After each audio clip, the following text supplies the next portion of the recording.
This is the public domain edition of Crime and Punishment by Fyodor Dostoyevsky. Part 1.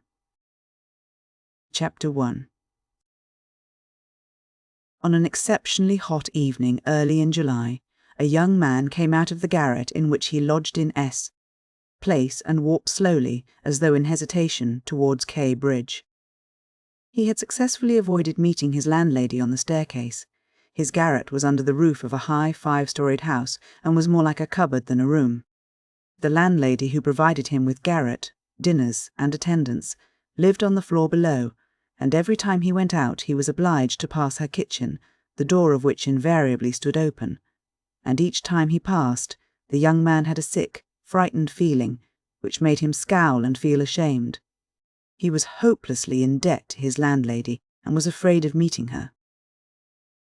This was not because he was cowardly and abject, quite the contrary, but for some time past he had been in an overstrained, irritable condition, verging on hypochondria. He had become so completely absorbed in himself and isolated from his fellows that he dreaded meeting, not only his landlady, but anyone at all. He was crushed by poverty, but the anxieties of his position had of late ceased to weigh upon him. He had given up attending to matters of practical importance. He had lost all desire to do so. Nothing that any landlady could do had a real terror for him. But to be stopped on the stairs, to be forced to listen to her trivial, irrelevant gossip, to pestering demands for payment, threats and complaints, and to rack his brains for excuses, to prevaricate, to lie.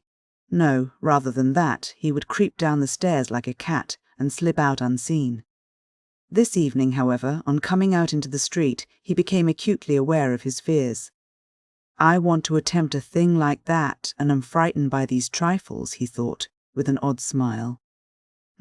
Yes, all is in a man's hands, and he lets it all slip from cowardice, that's an axiom. It would be interesting to know what it is men are most afraid of. Taking a new step, uttering a new word is what they fear most. But I am talking too much. It's because I chatter that I do nothing. Or perhaps it is that I chatter because I do nothing. I've learned to chatter this last month, lying for days together in my den thinking. Of Jack the Giant Killer. Why am I going there now? Am I capable of that? Is that serious? It is not serious at all. It's simply a fantasy to amuse myself, a plaything. Yes, maybe it is a plaything. The heat in the street was terrible, and the airlessness, the bustle and the plaster, scaffolding, bricks and dust all about him, and that special Petersburg stench, so familiar to all who are unable to get out of town in summer, all worked painfully upon the young man's already overwrought nerves. The insufferable stench from the pot-houses, which are particularly numerous in that part of the town, and the drunken men whom he met continually, although it was a working day, completed the revolting misery of the picture. An expression of the profoundest disgust gleamed for a moment in the young man's refined face. He was, by the way, exceptionally handsome, above the average in height, slim, well-built, with beautiful dark eyes and dark brown hair. Soon he sank into deep thought, or more accurately speaking, into a complete blankness of mind. He walked along not observing what was about him, and not caring to observe it. From time to time he would mutter something, from the habit of talking to himself, to which he had just confessed. At these moments he would become conscious that his ideas were sometimes in a tangle, and that he was very weak. For 2 days he had scarcely tasted food. He was so badly dressed that even a man accustomed to shabbiness would have been ashamed to be seen in the street in such rags. In that quarter of the town, however, scarcely any shortcoming in dress would have created surprise.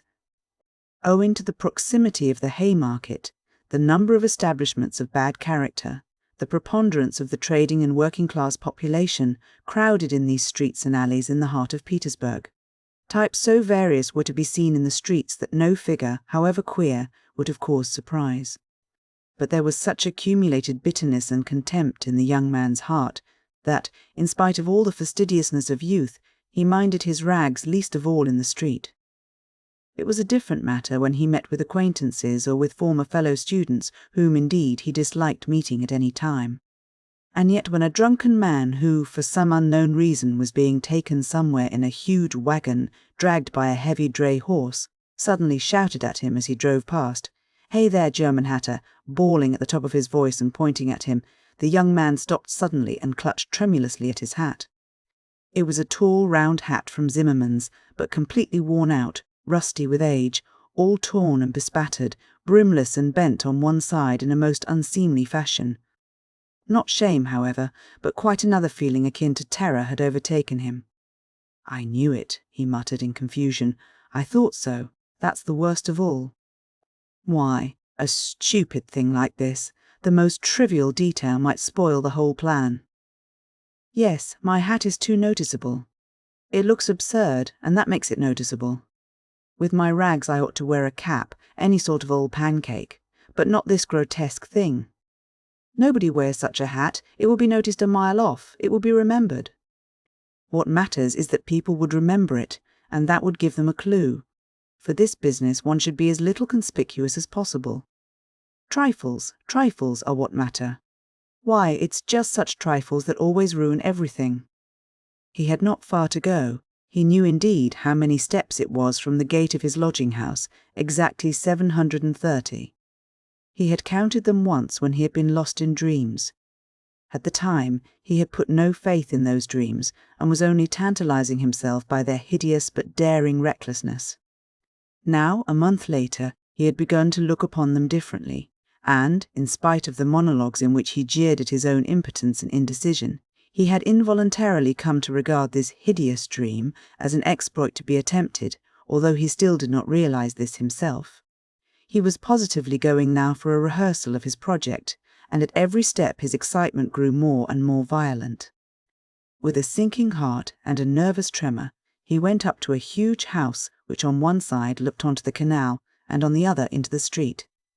This house was let out in tiny tenements and was inhabited by working people of all kinds: tailors, locksmiths, cooks, Germans of sorts, girls picking up a living as best they could, petty clerks, and so on. There was a continual coming and going through the two gates and in the two courtyards of the house. 3 or 4 doorkeepers were employed on the building. The young man was very glad to meet none of them, and at once slipped unnoticed through the door on the right and up the staircase. It was a back staircase, dark and narrow, but he was familiar with it already and knew his way, and he liked all these surroundings. In such darkness even the most inquisitive eyes were not to be dreaded. If I am so scared now, what would it be if it somehow came to pass that I were really going to do it? He could not help asking himself as he reached the 4th story. There his progress was barred by some porters who were engaged in moving furniture out of a flat.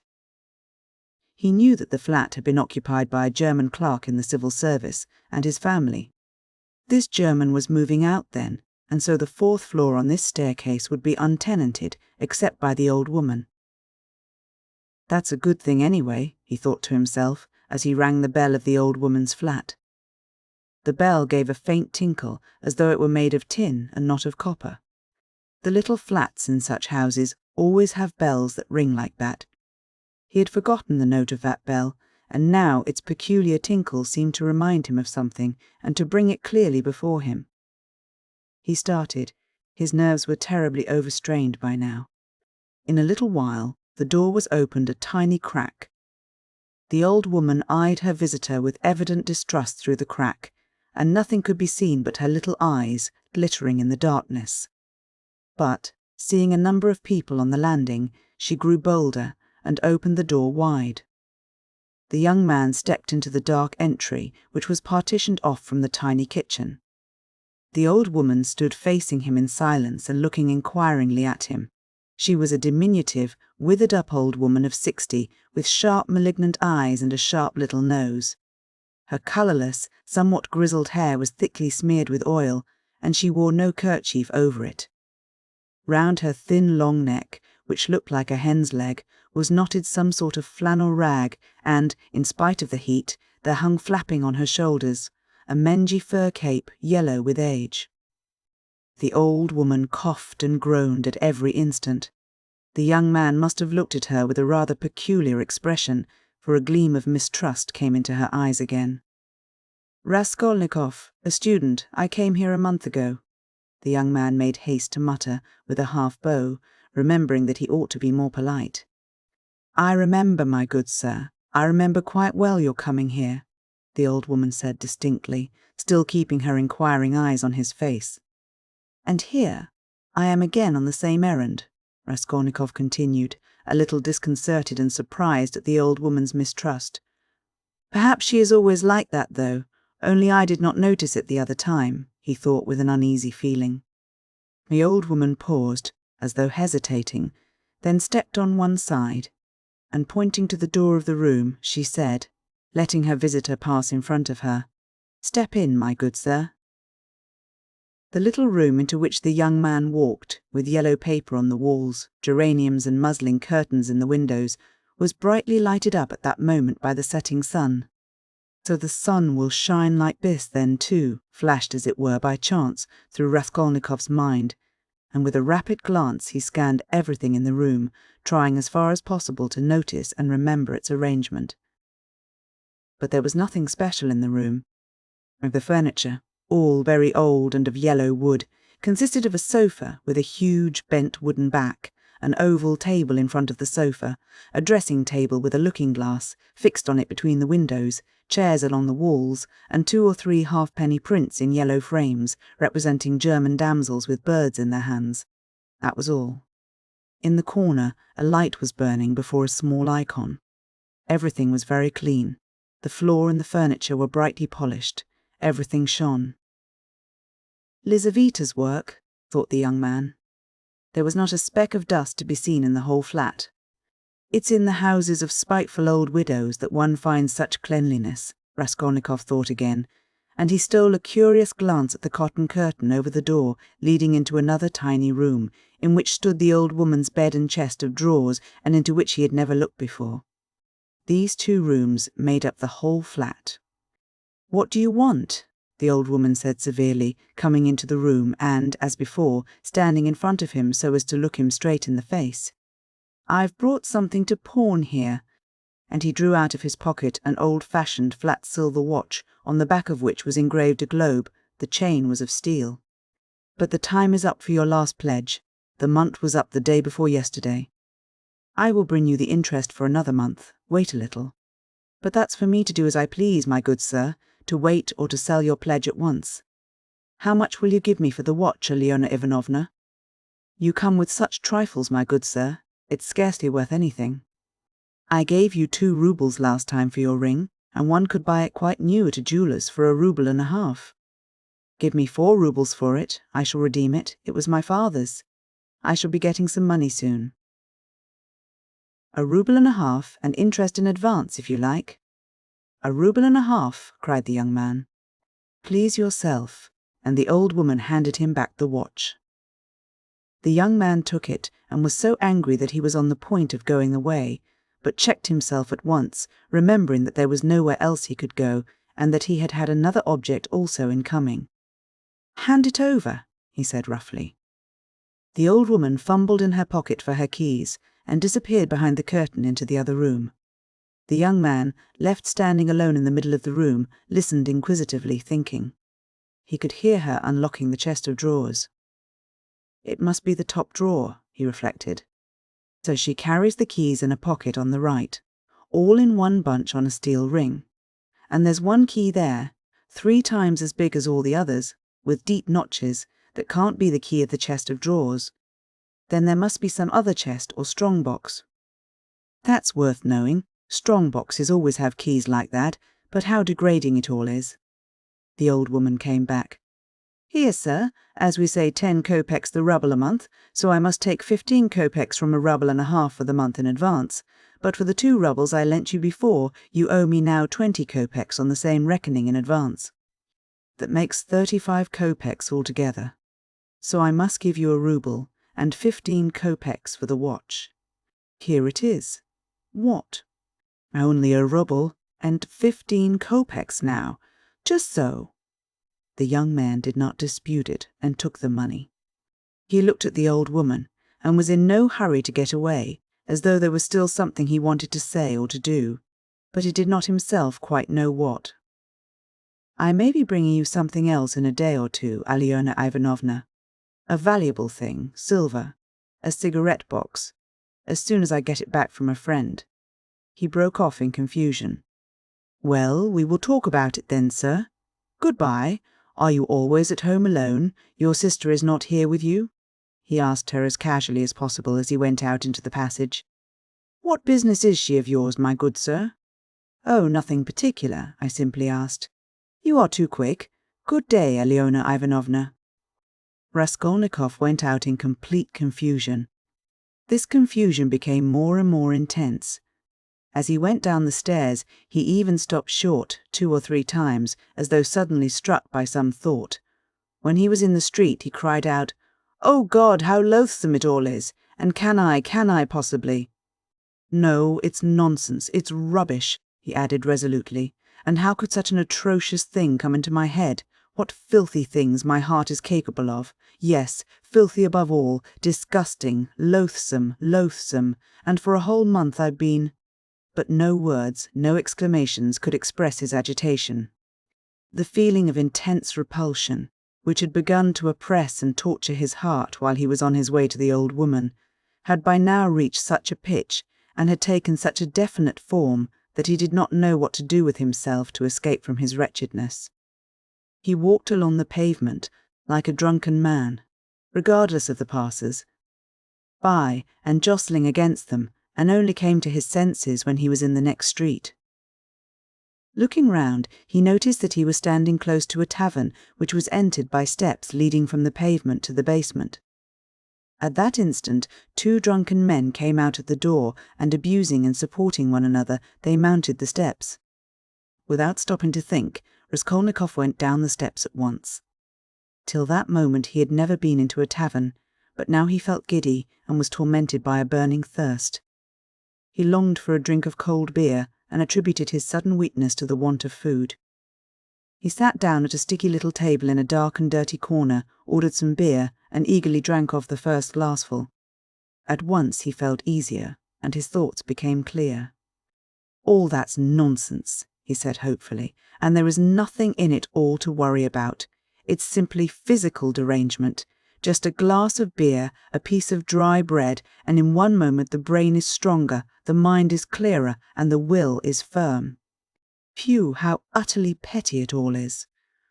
But in spite of this scornful reflection, he was by now looking cheerful, as though he were suddenly set free from a terrible burden, and he gazed round in a friendly way at the people in the room. But even at that moment he had a dim foreboding that this happier frame of mind was also not normal.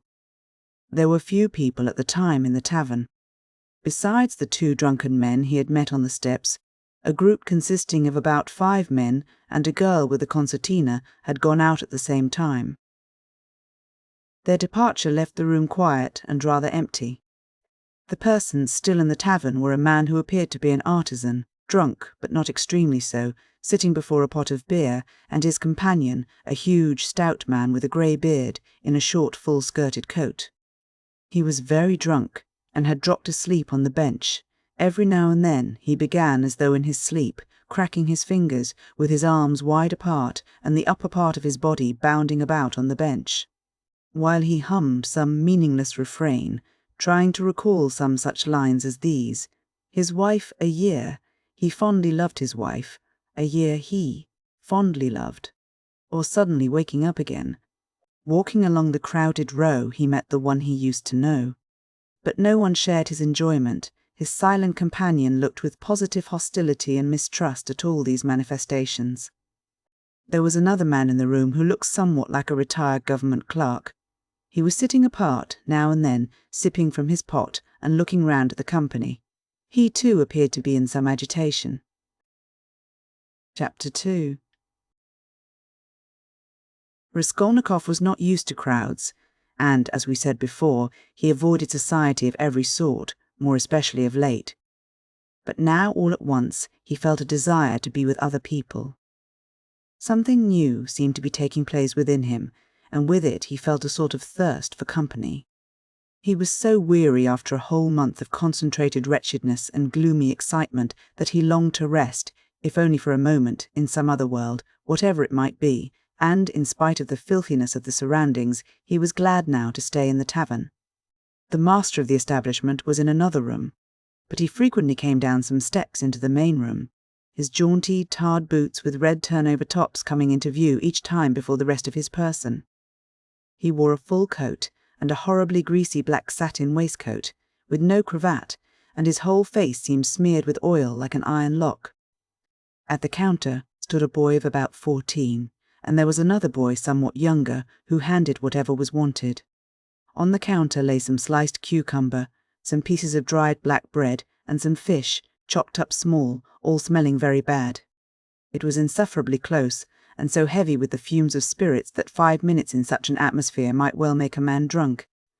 There are chance meetings with strangers that interest us from the first moment, before a word is spoken. Such was the impression made on Raskolnikov by the person sitting a little distance from him, who looked like a retired clerk. The young man often recalled this impression afterwards, and even ascribed it to presentiment. He looked repeatedly at the clerk, partly, no doubt, because the latter was staring persistently at him, obviously anxious to enter into conversation. At the other persons in the room, including the tavern-keeper, the clerk looked as though he were used to their company and weary of it, showing a shade of condescending contempt for them as persons of station and culture inferior to his own, with whom it would be useless for him to converse. He was a man over 50, bald and grizzled, of medium height, and stoutly built. His face, bloated from continual drinking, was of a yellow, even greenish, tinge, with swollen eyelids out of which keen reddish eyes gleamed like little chinks. But there was something very strange in him. There was a light in his eyes as though of intense feeling. Perhaps there were even thought and intelligence, but at the same time there was a gleam of something like madness. He was wearing an old and hopelessly ragged black dress coat, with all its buttons missing except one, and that one he had buttoned, evidently clinging to this last trace of respectability. A crumpled shirt front, covered with spots and stains, protruded from his canvas waistcoat. Like a clerk, he wore no beard nor moustache, but had been so long unshaven that his chin looked like a stiff greyish brush. And there was something respectable and like an official about his manner too. But he was restless. He ruffled up his hair, and from time to time let his head drop into his hands, dejectedly resting his ragged elbows on the stained and sticky table. At last he looked straight at Raskolnikov, and said loudly and resolutely, "May I venture, honoured sir, to engage you in polite conversation? Forasmuch as, though your exterior would not command respect, my experience admonishes me that you are a man of education and not accustomed to drinking. I have always respected education when in conjunction with genuine sentiments, and I am besides a titular councillor in rank. Marmeladov, such is my name, titular councillor. I make bold to inquire, have you been in the service?" "No, I am studying," answered the young man, somewhat surprised at the grandiloquent style of the speaker, and also at being so directly addressed. In spite of the momentary desire he had just been feeling for company of any sort, on being actually spoken to, he felt immediately his habitual irritable and uneasy aversion for any stranger who approached or attempted to approach him. "A student, then, or formerly a student," cried the clerk. "Just what I thought. I'm a man of experience, immense experience, sir." And he tapped his forehead with his fingers in self-approval. "You've been a student or have attended some learned institution. But allow me." He got up, staggered, took up his jug and glass, and sat down beside the young man, facing him a little sideways. He was drunk, but spoke fluently and boldly, only occasionally losing the thread of his sentences and drawling his words. He pounced upon Raskolnikov as greedily as though he too had not spoken to a soul for a month. "Honoured sir," he began almost with solemnity, "poverty is not a vice, that's a true saying. Yet I know too that drunkenness is not a virtue, and that that's even truer. But beggary, honoured sir, beggary is a vice. In poverty you may still retain your innate nobility of soul, but in beggary, never, no one. For beggary a man is not chased out of human society with a stick, he is swept out with a broom, so as to make it as humiliating as possible. And quite right too, for as much as in beggary I am ready to be the first to humiliate myself. Hence the pot-house, honoured sir, A month ago Mr. Lebeziatnikov gave my wife a beating, and my wife is a very different matter from me. Do you understand? Allow me to ask you another question out of simple curiosity. Have you ever spent a night on a hay barge on the Neva?" "No, I have not happened to," answered Raskolnikov. "What do you mean?" "Well, I've just come from one, and it's the 5th night I've slept so." He filled his glass, emptied it, and paused. Bits of hay were in fact clinging to his clothes and sticking to his hair. It seemed quite probable that he had not undressed or washed for the last 5 days. His hands, particularly, were filthy. They were fat and red, with black nails. His conversation seemed to excite a general though languid interest. The boys at the counter fell to sniggering. The innkeeper came down from the upper room, apparently on purpose to listen to the funny fellow, and sat down at a little distance, yawning lazily, but with dignity. Evidently Marmeladov was a familiar figure here, and he had most likely acquired his weakness for high-flown speeches from the habit of frequently entering into conversation with strangers of all sorts in the tavern. This habit develops into a necessity in some drunkards, and especially in those who are looked after sharply and kept in order at home. Hence, in the company of other drinkers, they try to justify themselves, and even, if possible, obtain consideration. "Funny fellow," pronounced the innkeeper.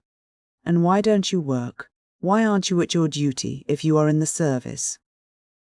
"Why am I not at my duty, honoured sir?" Marmeladov went on, addressing himself exclusively to Raskolnikov, as though it had been he who put that question to him. "Why am I not at my duty? Does not my heart ache to think what a useless worm I am?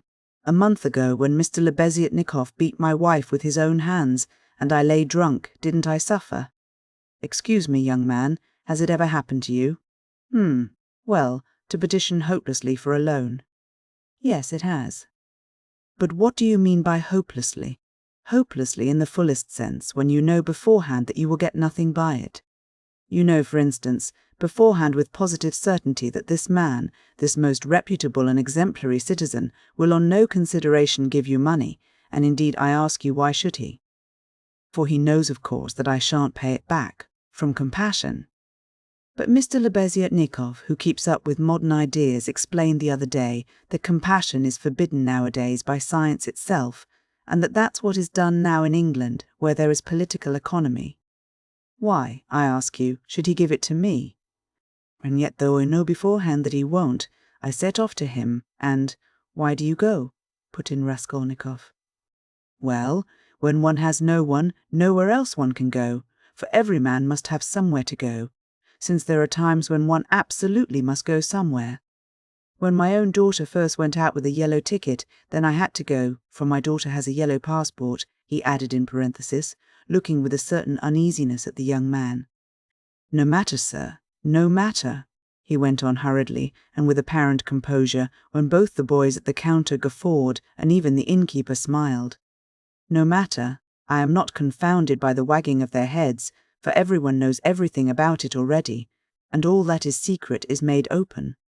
And I accept it all, not with contempt, but with humility. So be it, so be it. Behold the man. Excuse me, young man, can you— No, to put it more strongly and more distinctly, not can you, but dare you, looking upon me, assert that I am not a pig?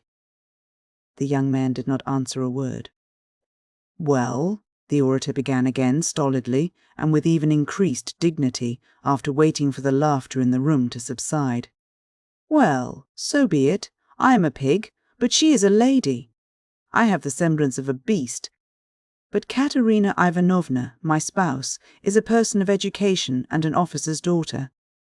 Granted, I am a scoundrel, but she is a woman of a noble heart, full of sentiments, refined by education. And yet, oh, if only she felt for me. Honoured sir, honoured sir, honoured sir. You know every man ought to have at least one place where people feel for him. But Katerina Ivanovna, though she is magnanimous, she is unjust. And yet, although I realize that when she pulls my hair she only does it out of pity, for I repeat without being ashamed, she pulls my hair, young man, he declared with redoubled dignity, hearing the sniggering again. But my God, if she would but once. But no, It's all in vain, and it's no use talking. No use talking, for more than once my wish did come true, and more than once she has felt for me, but such is my fate, and I am a beast by nature. Rather, assented the innkeeper, yawning. Marmeladov struck his fist resolutely on the table. Such is my fate. Do you know, sir, do you know, I have sold her very stockings for drink. Not her shoes, that would be more or less in the order of things, but her stockings I have sold for drink. Her mohair shawl I sold for drink, a present to her long ago, her own property, not mine, and we live in a cold room, and she caught cold this winter, and has begun coughing and spitting blood too. We have 3 little children, and Katerina Ivanovna is at work from morning till night. She is scrubbing and cleaning and washing the children, for she's been used to cleanliness from a child.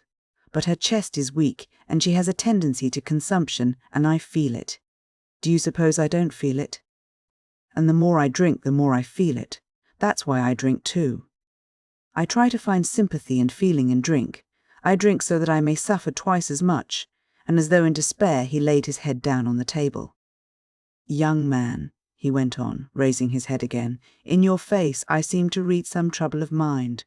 When you came in, I read it, and that was why I addressed you at once.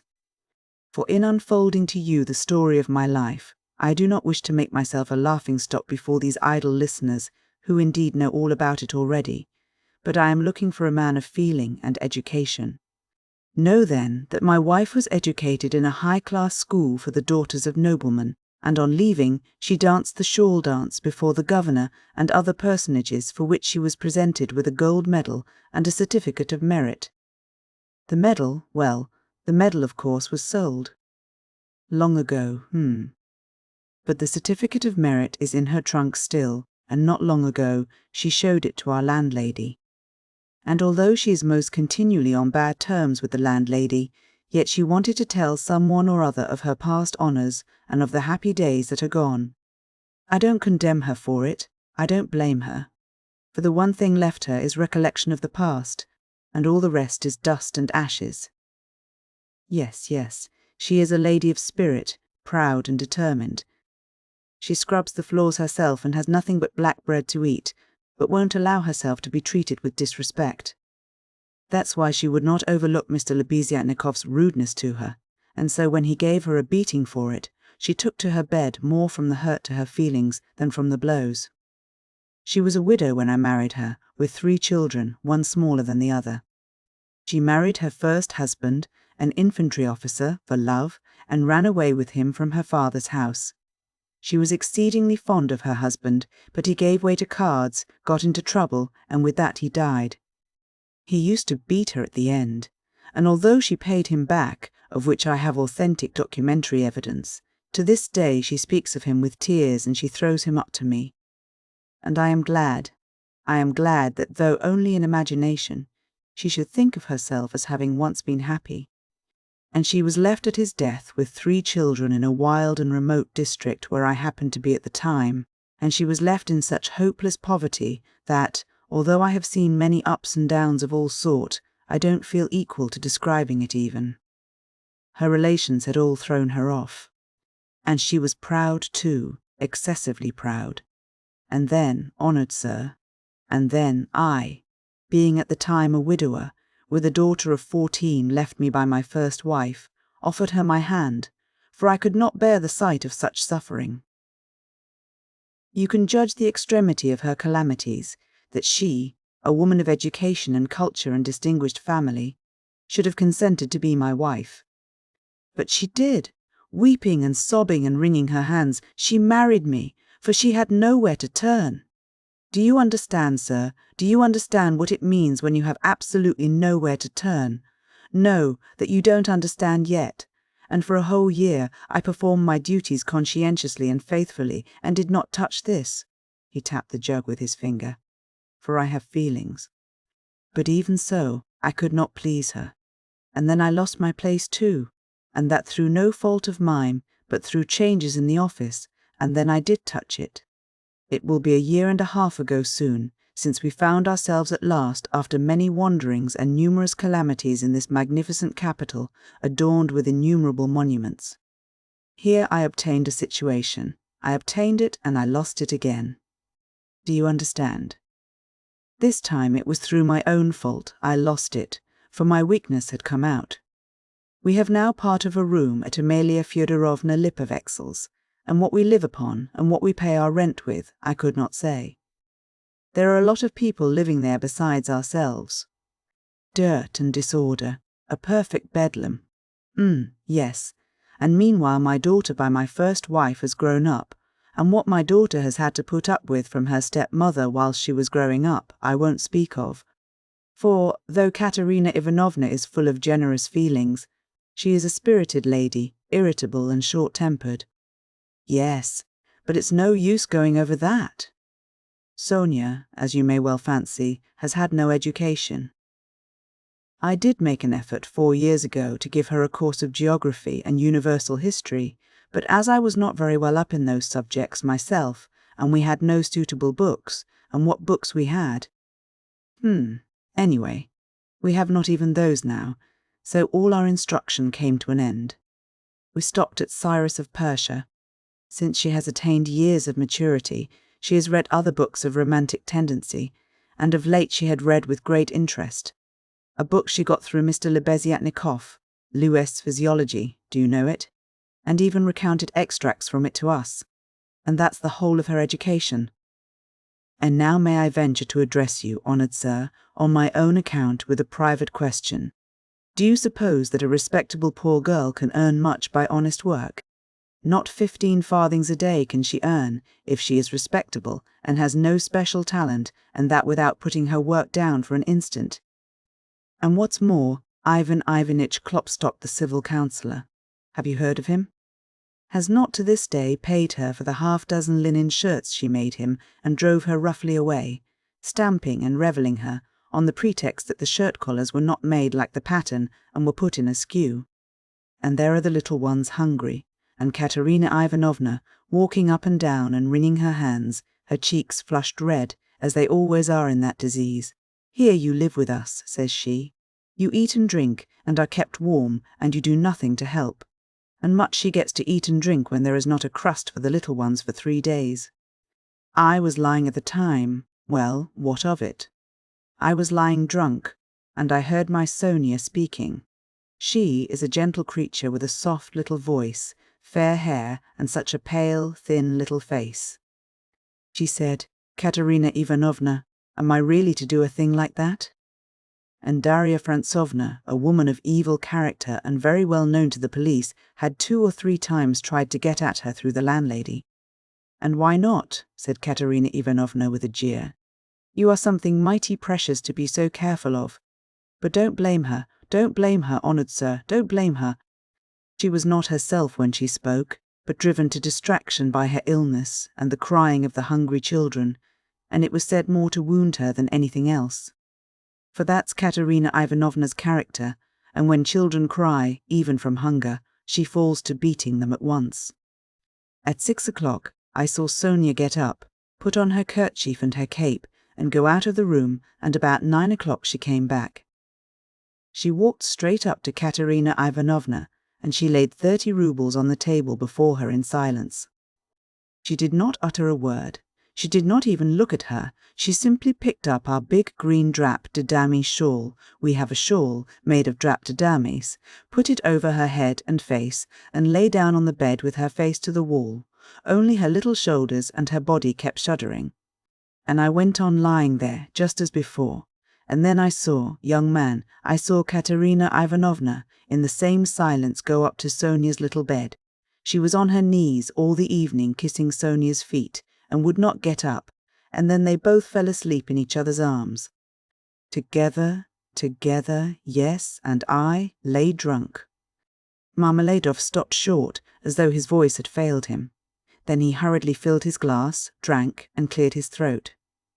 Since then, sir, he went on after a brief pause, since then, owing to an unfortunate occurrence and through information given by evil-intentioned persons, in all which Darya Frantsovna took a leading part on the pretext that she had been treated with want of respect. Since then, my daughter Sofya Semyonovna has been forced to take a yellow ticket, and owing to that she is unable to go on living with us. For our landlady, Amalia Fyodorovna, would not hear of it, though she had backed up Darya Frantsovna before, and Mr. Lebeziatnikov too.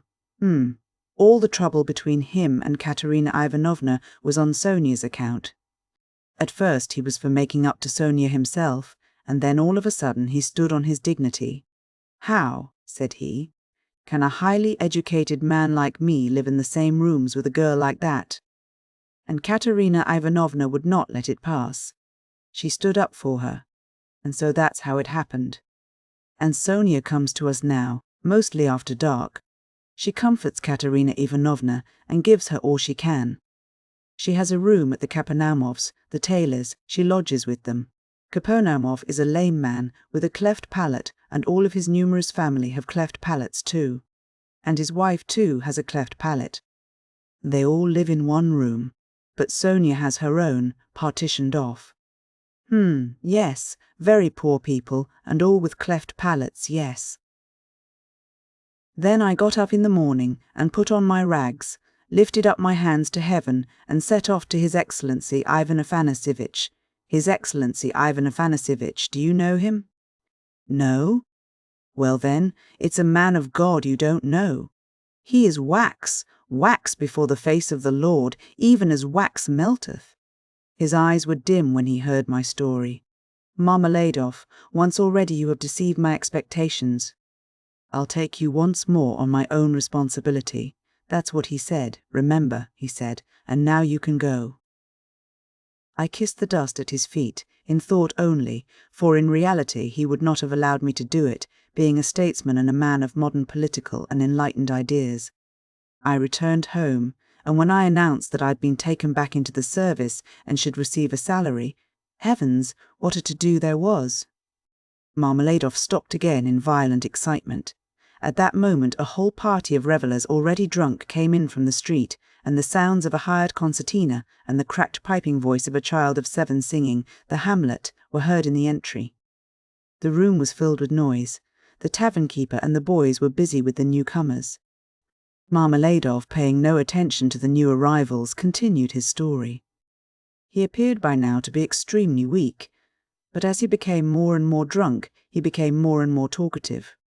The recollection of his recent success in getting the situation seemed to revive him, and was positively reflected in the sort of radiance on his face.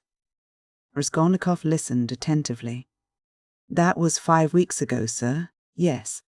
As soon as Katerina Ivanovna and Sonia heard of it, mercy on us, it was as though I stepped into the kingdom of heaven. It used to be you can lie like a beast, nothing but abuse. Now they were walking on tiptoe, hushing the children. Semyon Zaharovitch is tired with his work at the office. He is resting. Shh. They made me coffee before I went to work and boiled cream for me. They began to get real cream for me, do you hear that? And how they managed to get together the money for a decent outfit. 11 rubles, 50 kopecks, I can't guess. Boots, cotton shirt, fronts, most magnificent, a uniform. They got up all in splendid style for 11 rubles and a half. The first morning I came back from the office, I found Katerina Ivanovna had cooked 2 courses for dinner, soup and salt meat with horseradish, which we had never dreamed of till then. She had not any dresses, none at all, but she got herself up as though she were going on a visit, and not that she'd anything to do it with. She smartened herself up with nothing at all. She'd done her hair nicely, put on a clean collar of some sort, cuffs, and there she was, quite a different person. She was younger and better looking. Sonia, my little darling, had only helped with money for the time, she said. It won't do for me to come and see you too often. After dark, maybe, when no one can see. Do you hear? Do you hear? I lay down for a nap after dinner, and what do you think? Though Katerina Ivanovna had quarrelled to the last degree with our landlady Amalia Fyodorovna only a week before, she could not resist then asking her in to coffee. For 2 hours they were sitting, whispering together. Semyon Zaharovitch is in the service again now, and receiving a salary, says she, and he went himself to His Excellency, and His Excellency himself came out to him, made all the others wait, and led Semyon Zaharovitch by the hand before everybody into his study. Do you hear? Do you hear? To be sure, says he. Semyon Zaharovitch, remembering your past services, says he, and in spite of your propensity to that foolish weakness, since you promise now, and since moreover we've got on badly without you. Do you hear, and so, says he, I rely now on your word as a gentleman. And all that, let me tell you, she has simply made up for herself, and not simply out of wantonness. For the sake of bragging. No, she believes it all herself. She amuses herself with her own fancies, upon my word she does. And I don't blame her for it, no, I don't blame her. 6 days ago, when I brought her my first earnings in full, 23 roubles 40 kopecks altogether, she called me her poppet, said she, my little poppet. And when we were by ourselves, you understand. You would not think me a beauty, you would not think much of me as a husband, would you? Well, she pinched my cheek, my little poppet, said she. Marmeladov broke off, tried to smile, but suddenly his chin began to twitch. He controlled himself, however. The tavern, the degraded appearance of the man, the 5 nights in the hay-barge, and the pot of spirits, and yet this poignant love for his wife and children bewildered his listener. Raskolnikov listened intently, but with a sick sensation. He felt vexed that he had come here. Honoured sir, cried Marmeladov, recovering himself. Oh, sir, perhaps all this seems a laughing matter to you, as it does to others, and perhaps I am only worrying you with the stupidity of all the trivial details of my home life, but it is not a laughing matter to me. For I can feel it all, and the whole of that heavenly day of my life, and the whole of that evening, I passed in fleeting dreams of how I would arrange it all, and how I would dress all the children, and how I should give her rest, and how I should rescue my own daughter from dishonour and restore her to the bosom of her family. And a great deal more, quite excusable, sir. Well then, sir, Marmeladov suddenly gave a sort of start, raised his head and gazed intently at his listener. Well, on the very next day after all those dreams, that is to say, exactly 5 days ago, in the evening, by a cunning trick, like a thief in the night, I stole from Katerina Ivanovna the key of her box, took out what was left of my earnings, how much it was I have forgotten.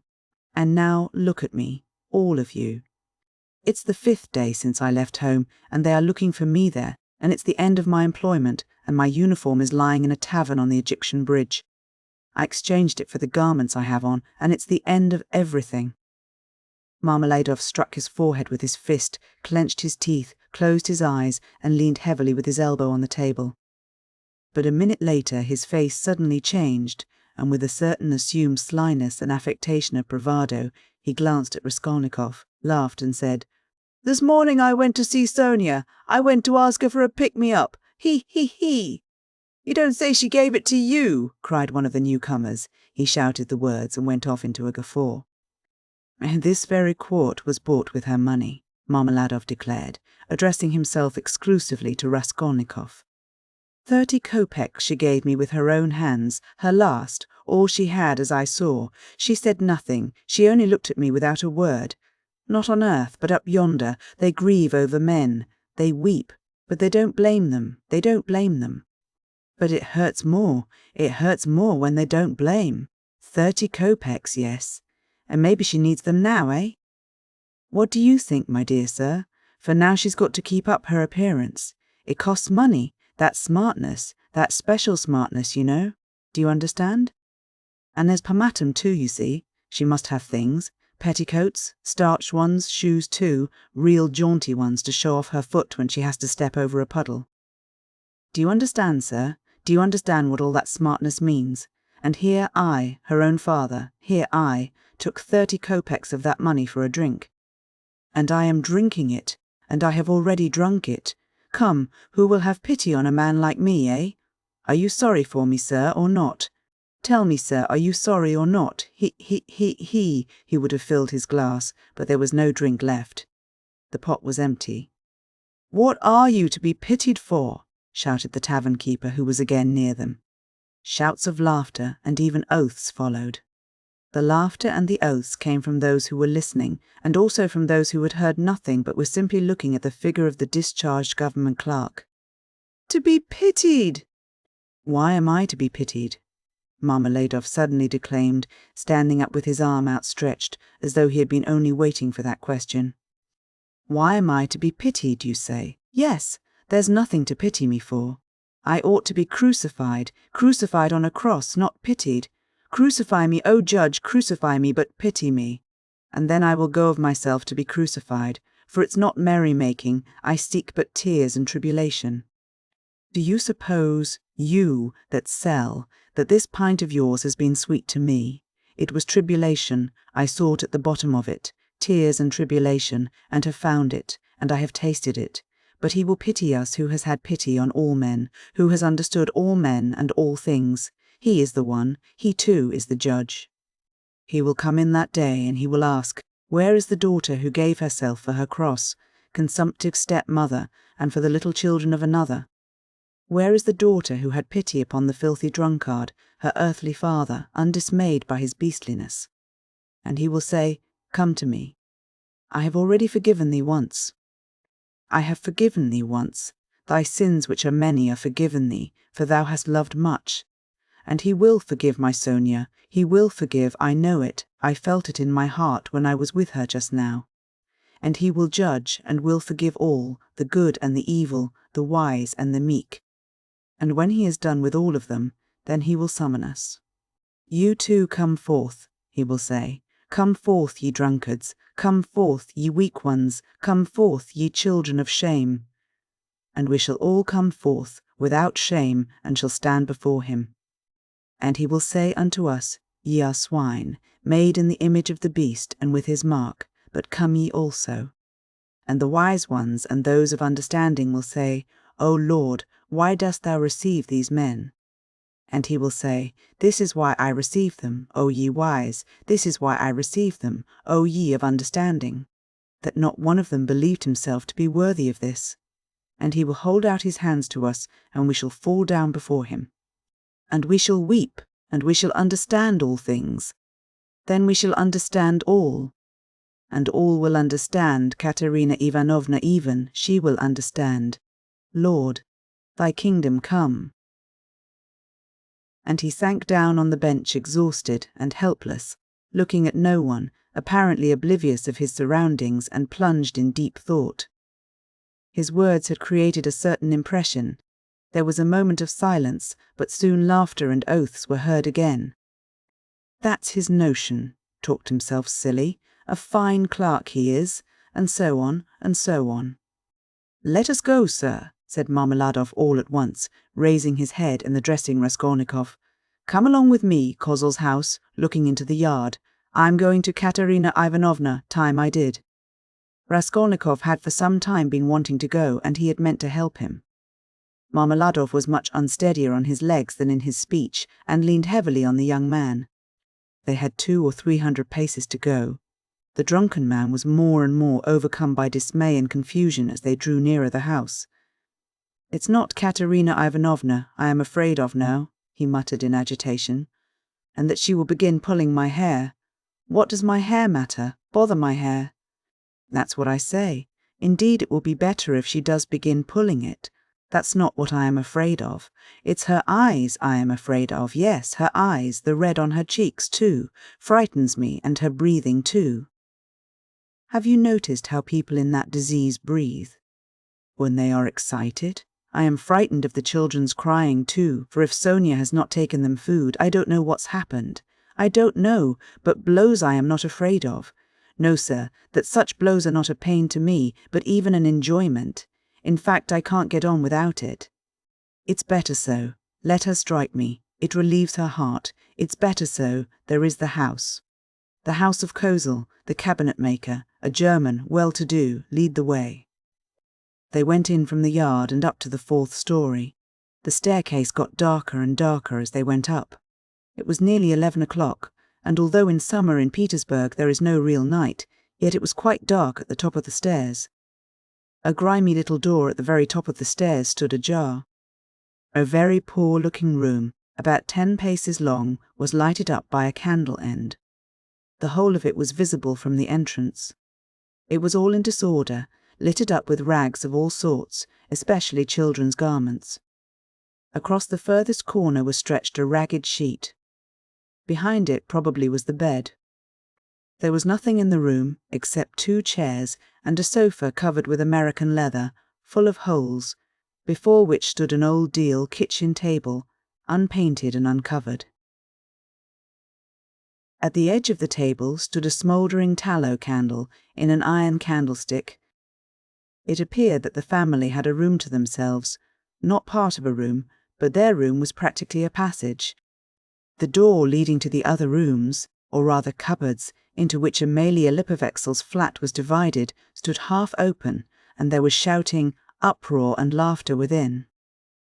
People seemed to be playing cards and drinking tea there. Words of the most unceremonious kind flew out from time to time. Raskolnikov recognized Katerina Ivanovna at once. She was a rather tall, slim and graceful woman, terribly emaciated, with magnificent dark brown hair and with a hectic flush in her cheeks. She was pacing up and down in her little room, pressing her hands against her chest. Her lips were parched, and her breathing came in nervous, broken gasps. Her eyes glittered as in fever, and looked about with a harsh, immovable stare, and that consumptive and excited face with the last flickering light of the candle, end playing upon it, made a sickening impression. She seemed to Raskolnikov about 30 years old, and was certainly a strange wife for Marmeladov. She had not heard them, and did not notice them coming in. She seemed to be lost in thought, hearing and seeing nothing. The room was close, but she had not opened the window. A stench rose from the staircase, but the door onto the stairs was not closed. From the inner rooms clouds of tobacco smoke floated in. She kept coughing, but did not close the door. The youngest child, a girl of 6, was asleep, sitting curled up on the floor with her head on the sofa. A boy, a year older, stood crying and shaking in the corner. Probably he had just had a beating. Beside him stood a girl of 9 years old, tall and thin, wearing a thin and ragged chemise with an ancient cashmere pelisse flung over her bare shoulders, long outgrown and barely reaching her knees. Her arm, as thin as a stick, was round her brother's neck. She was trying to comfort him, whispering something to him, and doing all she could to keep him from whimpering again. At the same time, her large dark eyes, which looked larger still from the thinness of her frightened face, were watching her mother with alarm. Marmeladov did not enter the door, but dropped on his knees in the very doorway, pushing Raskolnikov in front of him. The woman, seeing a stranger, stopped indifferently facing him, coming to herself for a moment and apparently wondering what he had come for. But evidently she decided that he was going into the next room, as he had to pass through hers to get there. Taking no further notice of him, she walked towards the outer door to close it, and uttered a sudden scream on seeing her husband on his knees in the doorway. "Ah!" she cried out in a frenzy. "He has come back! The criminal! The monster! And where is the money? What's in your pocket? Show me, and your clothes are all different. Where are your clothes? Where is the money? Speak!" And she fell to searching him. Marmeladov submissively and obediently held up both arms to facilitate the search. Not a farthing was there.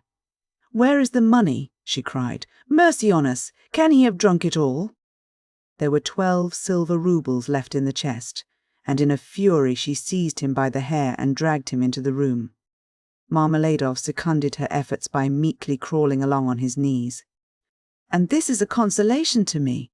This does not hurt me, but is a positive con. So, Laschen, ho now, red, sir!" he called out, shaken to and fro by his hair, and even once striking the ground with his forehead. The child asleep on the floor woke up and began to cry. The boy in the corner, losing all control, began trembling and screaming and rushed to his sister in violent terror, almost in a fit. The eldest girl was shaking like a leaf.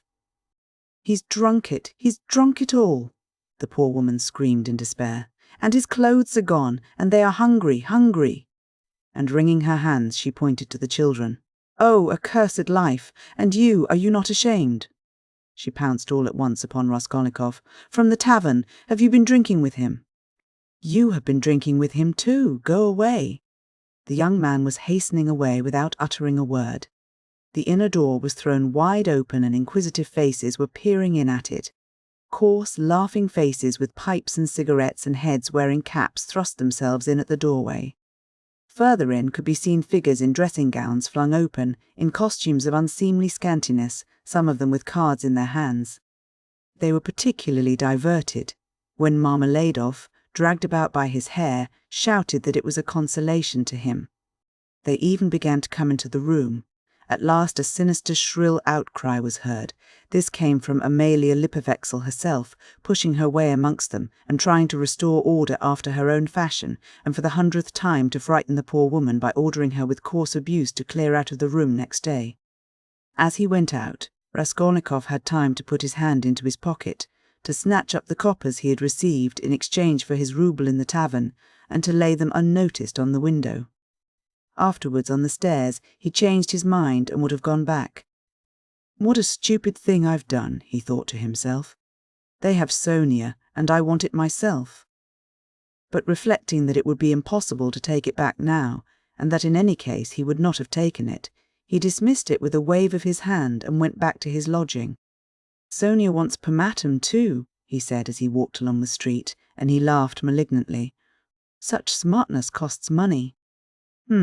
And maybe Sonia herself will be bankrupt today, for there is always a risk hunting big game, digging for gold, then they would all be without a crust tomorrow, except for my money.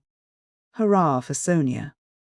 What a mine they've dug there, and they're making the most of it. Yes, they are making the most of it. They've wept over it and grown used to it. Man grows used to everything, the scoundrel." He sank into thought. "And what if I am wrong?" he cried suddenly after a moment's thought. "What if man is not really a scoundrel? Man in general, I mean, the whole race of mankind. Then all the rest is prejudice, simply artificial terrors, and there are no barriers, and it's all as it should be." Chapter 3.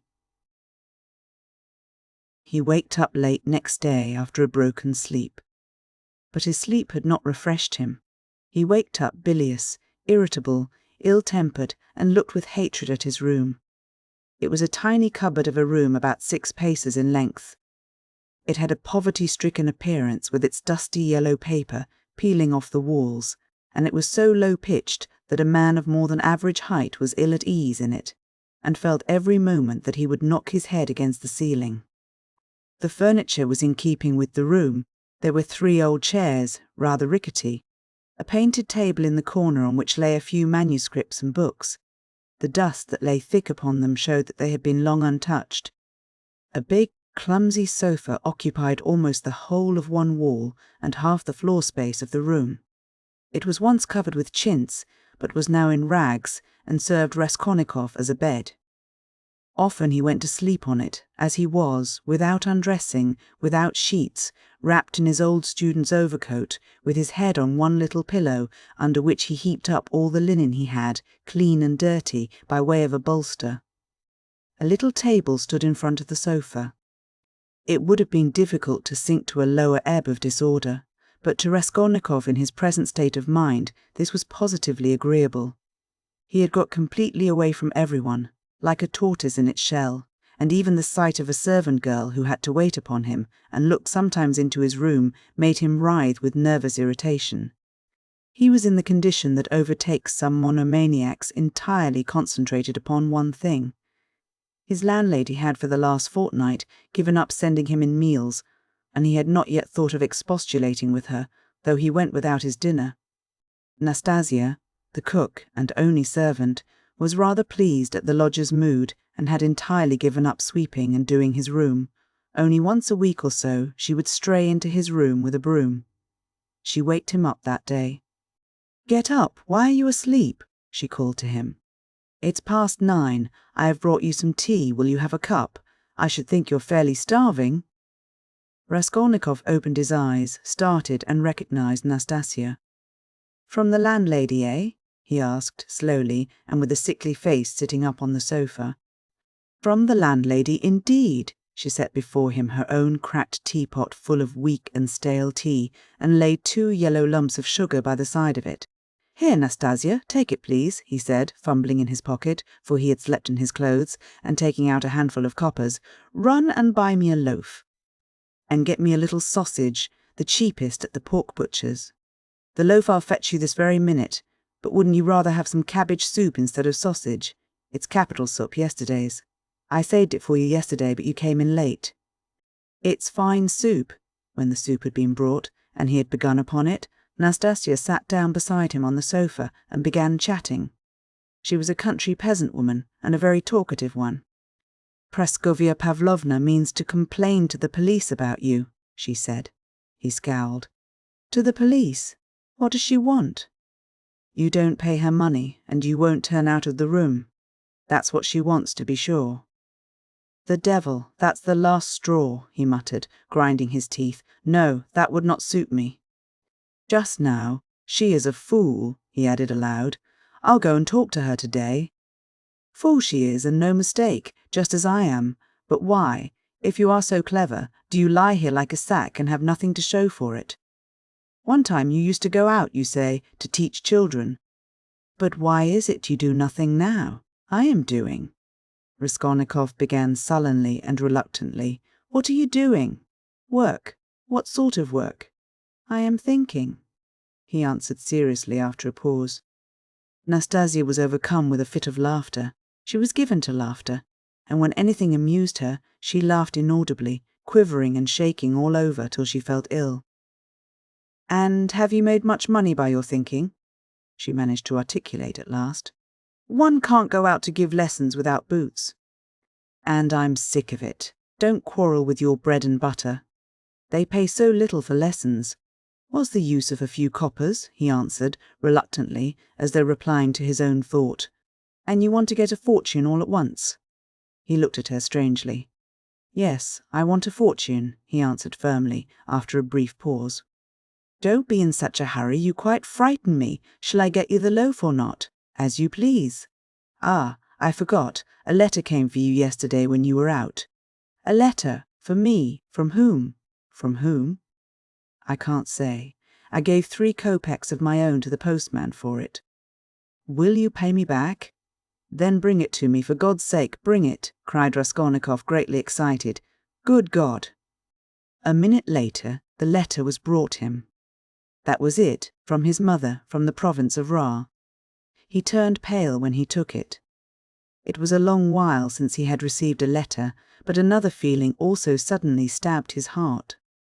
"Nastasia, leave me alone, for goodness' sake. Here are your 3 kopecks, but for goodness' sake make haste and go." The letter was quivering in his hand. He did not want to open it in her presence. He wanted to be left alone with this letter. When Nastasia had gone out, he lifted it quickly to his lips and kissed it. Then he gazed intently at the address, the small, sloping handwriting, so dear and familiar, of the mother who had once taught him to read and write. He delayed. He seemed almost afraid of something. At last he opened it. It was a thick, heavy letter, weighing over 2 ounces. 2 large sheets of notepaper were covered with very small handwriting. "My dear Rodya," wrote his mother, "it's 2 months since I last had a talk with you by letter which has distressed me and even kept me awake at night, thinking. But I am sure you will not blame me for my inevitable silence. You know how I love you. You are all we have to look to, Dunya and I. You are our all, our one hope, our one stay. What a grief it was to me when I heard that you had given up the university some months ago, for want of means to keep yourself, and that you had lost your lessons and your other work. How could I help you out of my 120 roubles a year pension? The 15 roubles I sent you 4 months ago, I borrowed, as you know, on security of my pension, from Vasily Ivanovitch Varushin, a merchant of this town. He is a kind-hearted man, and was a friend of your father's too. But having given him the right to receive the pension, I had to wait till the debt was paid off, and that is only just done, so that I've been unable to send you anything all this time. But now, thank God, I believe I shall be able to send you something more, and in fact we may congratulate ourselves on our good fortune now, of which I hasten to inform you.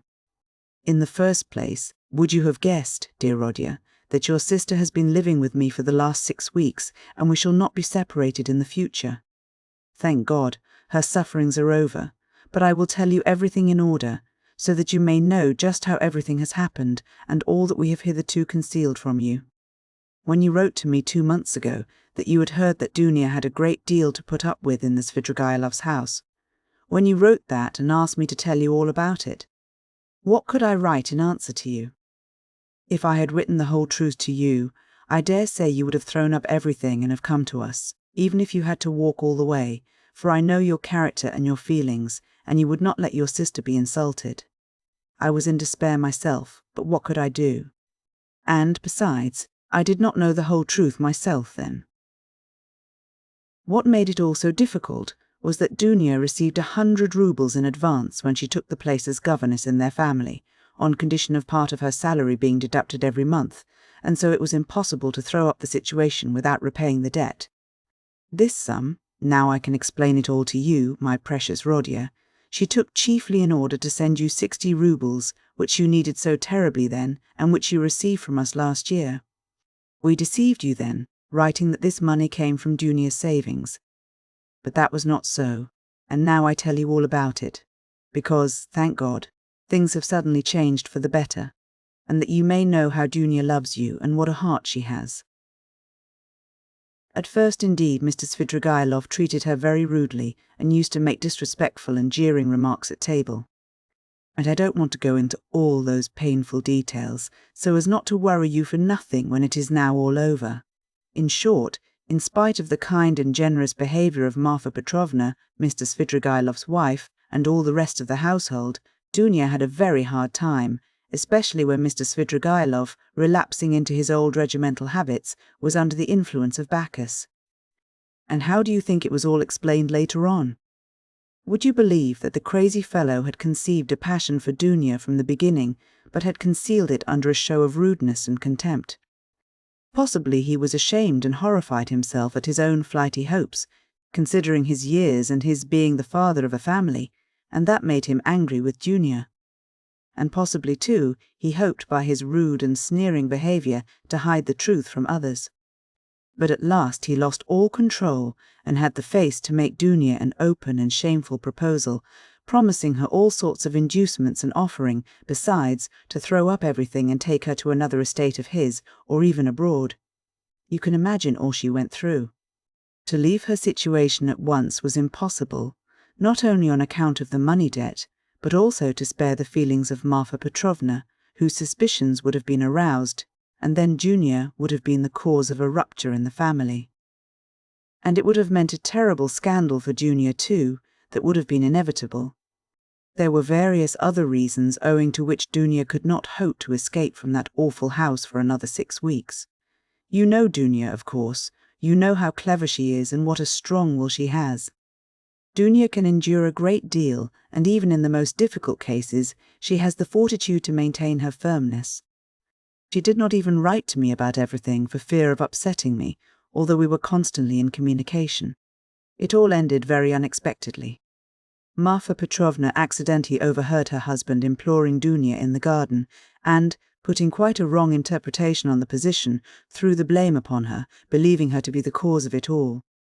An awful scene took place between them on the spot in the garden. Marfa Petrovna went so far as to strike Dunya, refused to hear anything, and was shouting at her for a whole hour, and then gave orders that Dunya should be packed off at once to me in a plain peasant's cart, into which they flung all her things, her linen and her clothes, all pell-mell, without folding it up and packing it.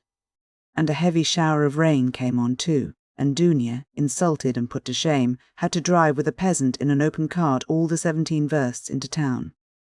Only think now what answer could I have sent to the letter I received from you 2 months ago, and what could I have written? I was in despair. I dared not write to you the truth, because you would have been very unhappy, mortified and indignant, and yet what could you do? You could only perhaps ruin yourself, and besides, Dunya would not allow it, and fill up my letter with trifles when my heart was so full of sorrow I could not. For a whole month, the town was full of gossip about this scandal. And it came to such a pass that Dunya and I dared not even go to church on account of the contemptuous looks, whispers and even remarks made aloud about us. All our acquaintances avoided us. Nobody even bowed to us in the street, and I learnt that some shopmen and clerks were intending to insult us in a shameful way, smearing the gates of our house with pitch, so that the landlord began to tell us we must leave. All this was set going by Marfa Petrovna, who managed to slander Dunya and throw dirt at her in every family. She knows everyone in the neighbourhood, and that month she was continually coming into the town. And as she is rather talkative and fond of gossiping about her family affairs, and particularly of complaining to all and each of her husband, which is not at all right, so in a short time she had spread her story not only in the town, but over the whole surrounding district.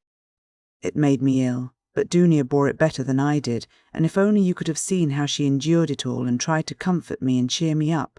She is an angel. But by God's mercy, our sufferings were cut short.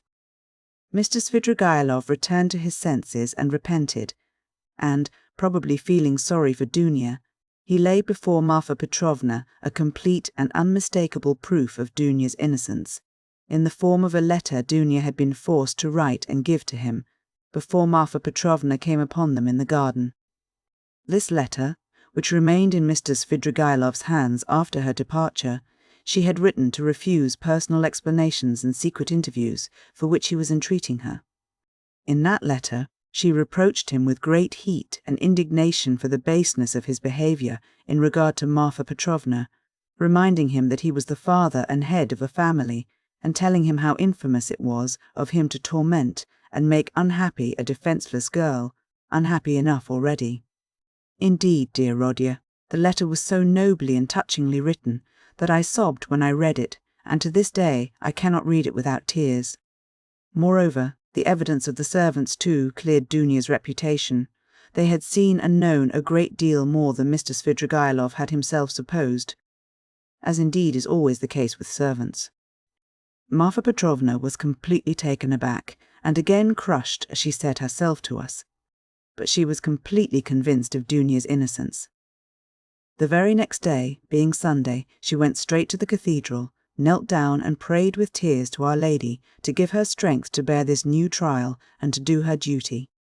Then she came straight from the cathedral to us, told us the whole story, wept bitterly and, fully penitent, she embraced Dunya and besought her to forgive her. The same morning, without any delay, she went round to all the houses in the town and everywhere, shedding tears. She asserted in the most flattering terms Dunya's innocence and the nobility of her feelings and her behaviour.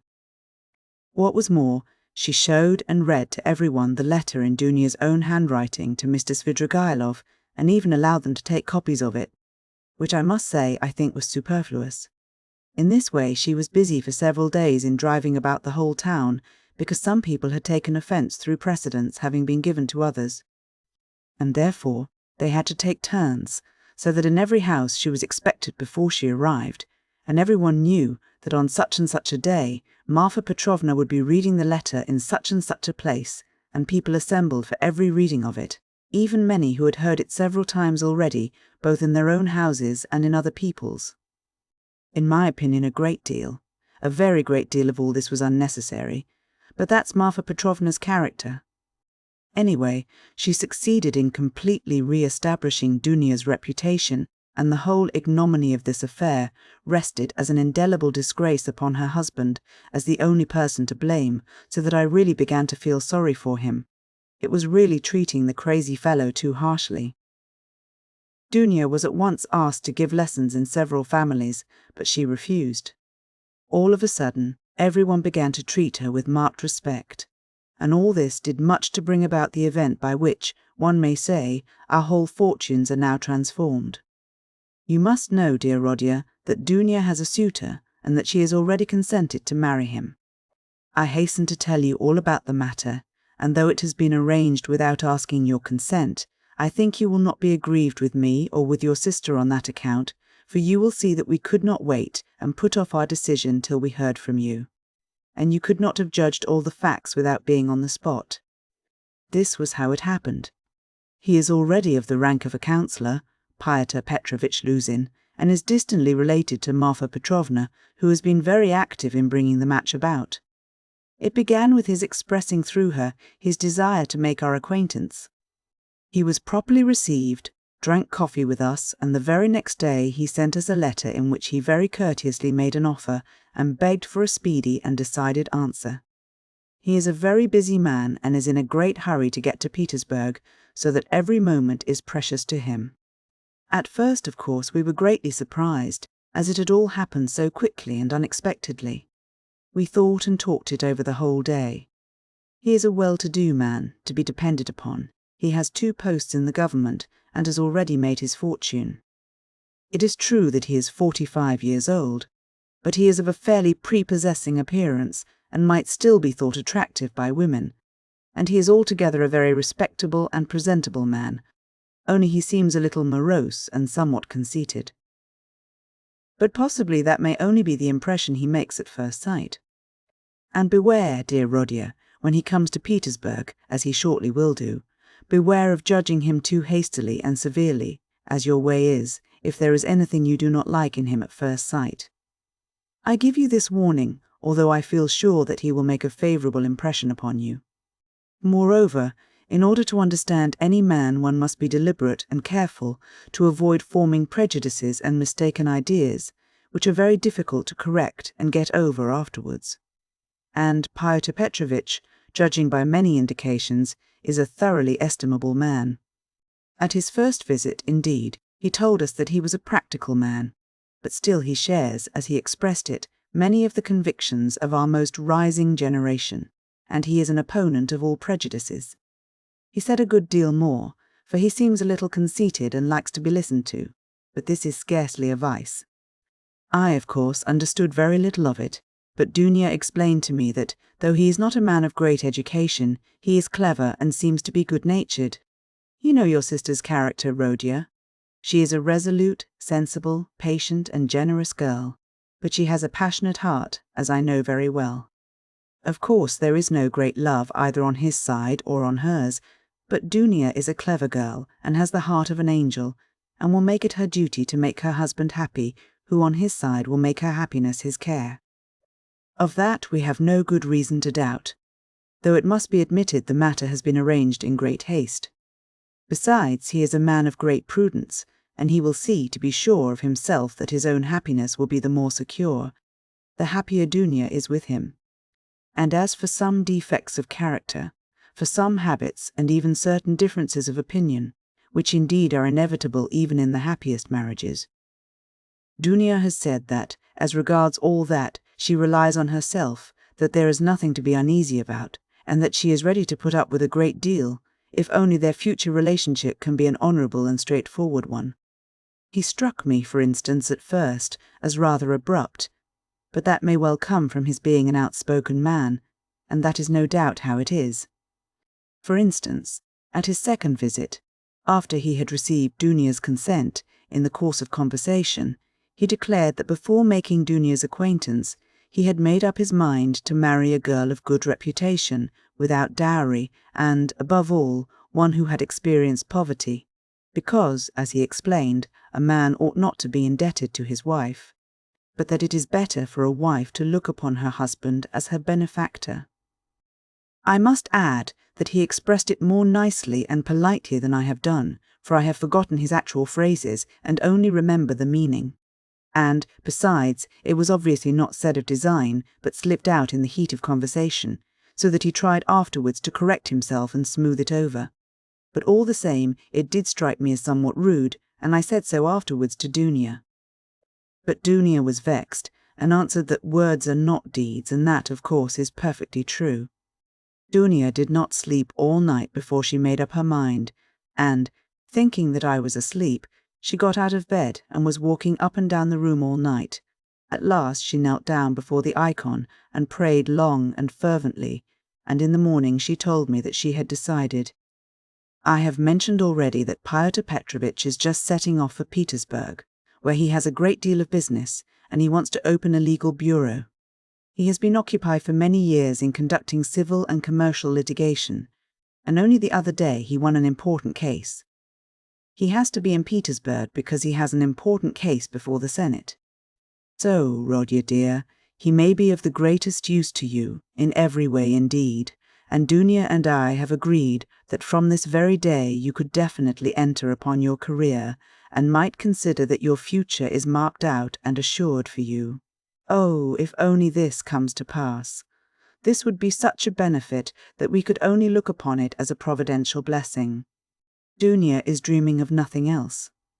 We have even ventured already to drop a few words on the subject to Pyotr Petrovitch. He was cautious in his answer, and said that, of course, as he could not get on without a secretary, it would be better to be paying a salary to a relation than to a stranger, if only the former were fitted for the duties, as though there could be doubt of your being fitted. But then he expressed doubts whether your studies at the university would leave you time for work at his office. The matter dropped for the time, but Dunia is thinking of nothing else now. She has been in a sort of fever for the last few days, and has already made a regular plan for your becoming in the end an associate and even a partner in Pyotr Petrovitch's business, which might well be, seeing that you are a student of law. I am in complete agreement with her, Rodya, and share all her plans and hopes, and think there is every probability of realizing them. And in spite of Pyotr Petrovitch's evasiveness, very natural at present, since he does not know you, Dunia is firmly persuaded that she will gain everything by her good influence over her future husband. This she is reckoning upon. Of course we are careful not to talk of any of these more remote plans to Pyotr Petrovitch, especially of your becoming his partner. He is a practical man, and might take this very coldly. It might all seem to him simply a daydream. Nor has either Dunia or I breathed a word to him of the great hopes we have of his helping us to pay for your university studies. We have not spoken of it in the first place, because it will come to pass of itself later on, and he will no doubt without wasting words offer to do it of himself, as though he could refuse Dunia that, the more readily since you may by your own efforts become his right hand in the office, and receive this assistance not as a charity, but as a salary earned by your own work. Dunia wants to arrange it all like this, and I quite agree with her. And we have not spoken of our plans for another reason, that is, because I particularly wanted you to feel on an equal footing when you first meet him. When Dunia spoke to him with enthusiasm about you, he answered that one could never judge of a man without seeing him close, for oneself, and that he looked forward to forming his own opinion when he makes your acquaintance. Do you know, my precious Rodya, I think that perhaps for some reasons, nothing to do with Pyotr Petrovitch though, simply for my own personal, perhaps old womanish fancies, I should do better to go on living by myself, apart, than with them after the wedding. I am convinced that he will be generous and delicate enough to invite me, and to urge me to remain with my daughter for the future. And if he has said nothing about it hitherto, it is simply because it has been taken for granted. But I shall refuse. I have noticed more than once in my life that husbands don't quite get on with their mothers-in-law, and I don't want to be the least bit in anyone's way, and for my own sake too, would rather be quite independent, so long as I have a crust of bread of my own, and such children as you and Dunia. If possible, I would settle somewhere near you, for the most joyful piece of news, dear Rodya. I have kept for the end of my letter, know then, my dear boy, that we may perhaps be all together in a very short time, and may embrace one another again after a separation of almost 3 years. It is settled for certain that Dunia and I are to set off for Petersburg, exactly when I don't know, but very, very soon, possibly in a week. It all depends on Pyotr Petrovitch, who will let us know when he has had time to look round him in Petersburg. To suit his own arrangements, he is anxious to have the ceremony as soon as possible, even before the fast of Our Lady, if it could be managed, or if that is too soon to be ready, immediately after. Oh, with what happiness I shall press you to my heart. Dunia is all excitement at the joyful thought of seeing you. She said one day in joke that she would be ready to marry Pyotr Petrovitch for that alone. She is an angel. She is not writing anything to you now, and has only told me to write that she has so much to tell you that she is not going to take up her pen now. For a few lines would tell you nothing, and it would only mean upsetting herself. She bids me send you her love and innumerable kisses. But although we shall be meeting so soon, perhaps I shall send you as much money as I can in a day or two. Now that everyone has heard that Dunya is to marry Pyotr Petrovitch, my credit has suddenly improved, and I know that Afanasy Ivanovitch will trust me now even to 75 rubles on the security of my pension, so that perhaps I shall be able to send you 25 or even 30 rubles. I would send you more, but I am uneasy about our travelling expenses, for though Pyotr Petrovitch has been so kind as to undertake part of the expenses of the journey, that is to say, he has taken upon himself the conveyance of our bags and big trunk, which will be conveyed through some acquaintances of his, we must reckon upon some expense on our arrival in Petersburg, where we can't be left without a halfpenny, at least for the first few days. But we have calculated it all, Dunya and I, to the last penny, and we see that the journey will not cost very much. It is only 90 versts from us to the railway, and we have come to an agreement with a driver we know, so as to be in readiness, and from there Dunya and I can travel quite comfortably third class, so that I may very likely be able to send to you not 25 but 30 rubles. But enough. I have covered 2 sheets already, and there is no space left for more, a whole history, but so many events have happened. And now, my precious Rodia, I embrace you and send you a mother's blessing till we meet. Love Dunya, your sister, Rodia, love her as she loves you, and understand that she loves you beyond everything, more than herself. She is an angel, and you, Rodia, you are everything to us, our one hope, our one consolation. If only you are happy, we shall be happy. Do you still say your prayers, Rodia, and believe in the mercy of our Creator and our Redeemer? I am afraid in my heart that you may have been visited by the new spirit of infidelity that is abroad today. If it is so, I pray for you. Remember, dear boy, how in your childhood, when your father was living, you used to lisp your prayers at my knee, and how happy we all were in those days. Goodbye till we meet then. I embrace you warmly, warmly, with many kisses. Yours till death, Pulcheria Raskolnikov. Almost from the first, while he read the letter, Raskolnikov's face was wet with tears. But when he finished it, his face was pale and distorted, and a bitter, wrathful and malignant smile was on his lips. He laid his head down on his threadbare, dirty pillow and pondered a long time. His heart was beating violently, and his brain was in a turmoil.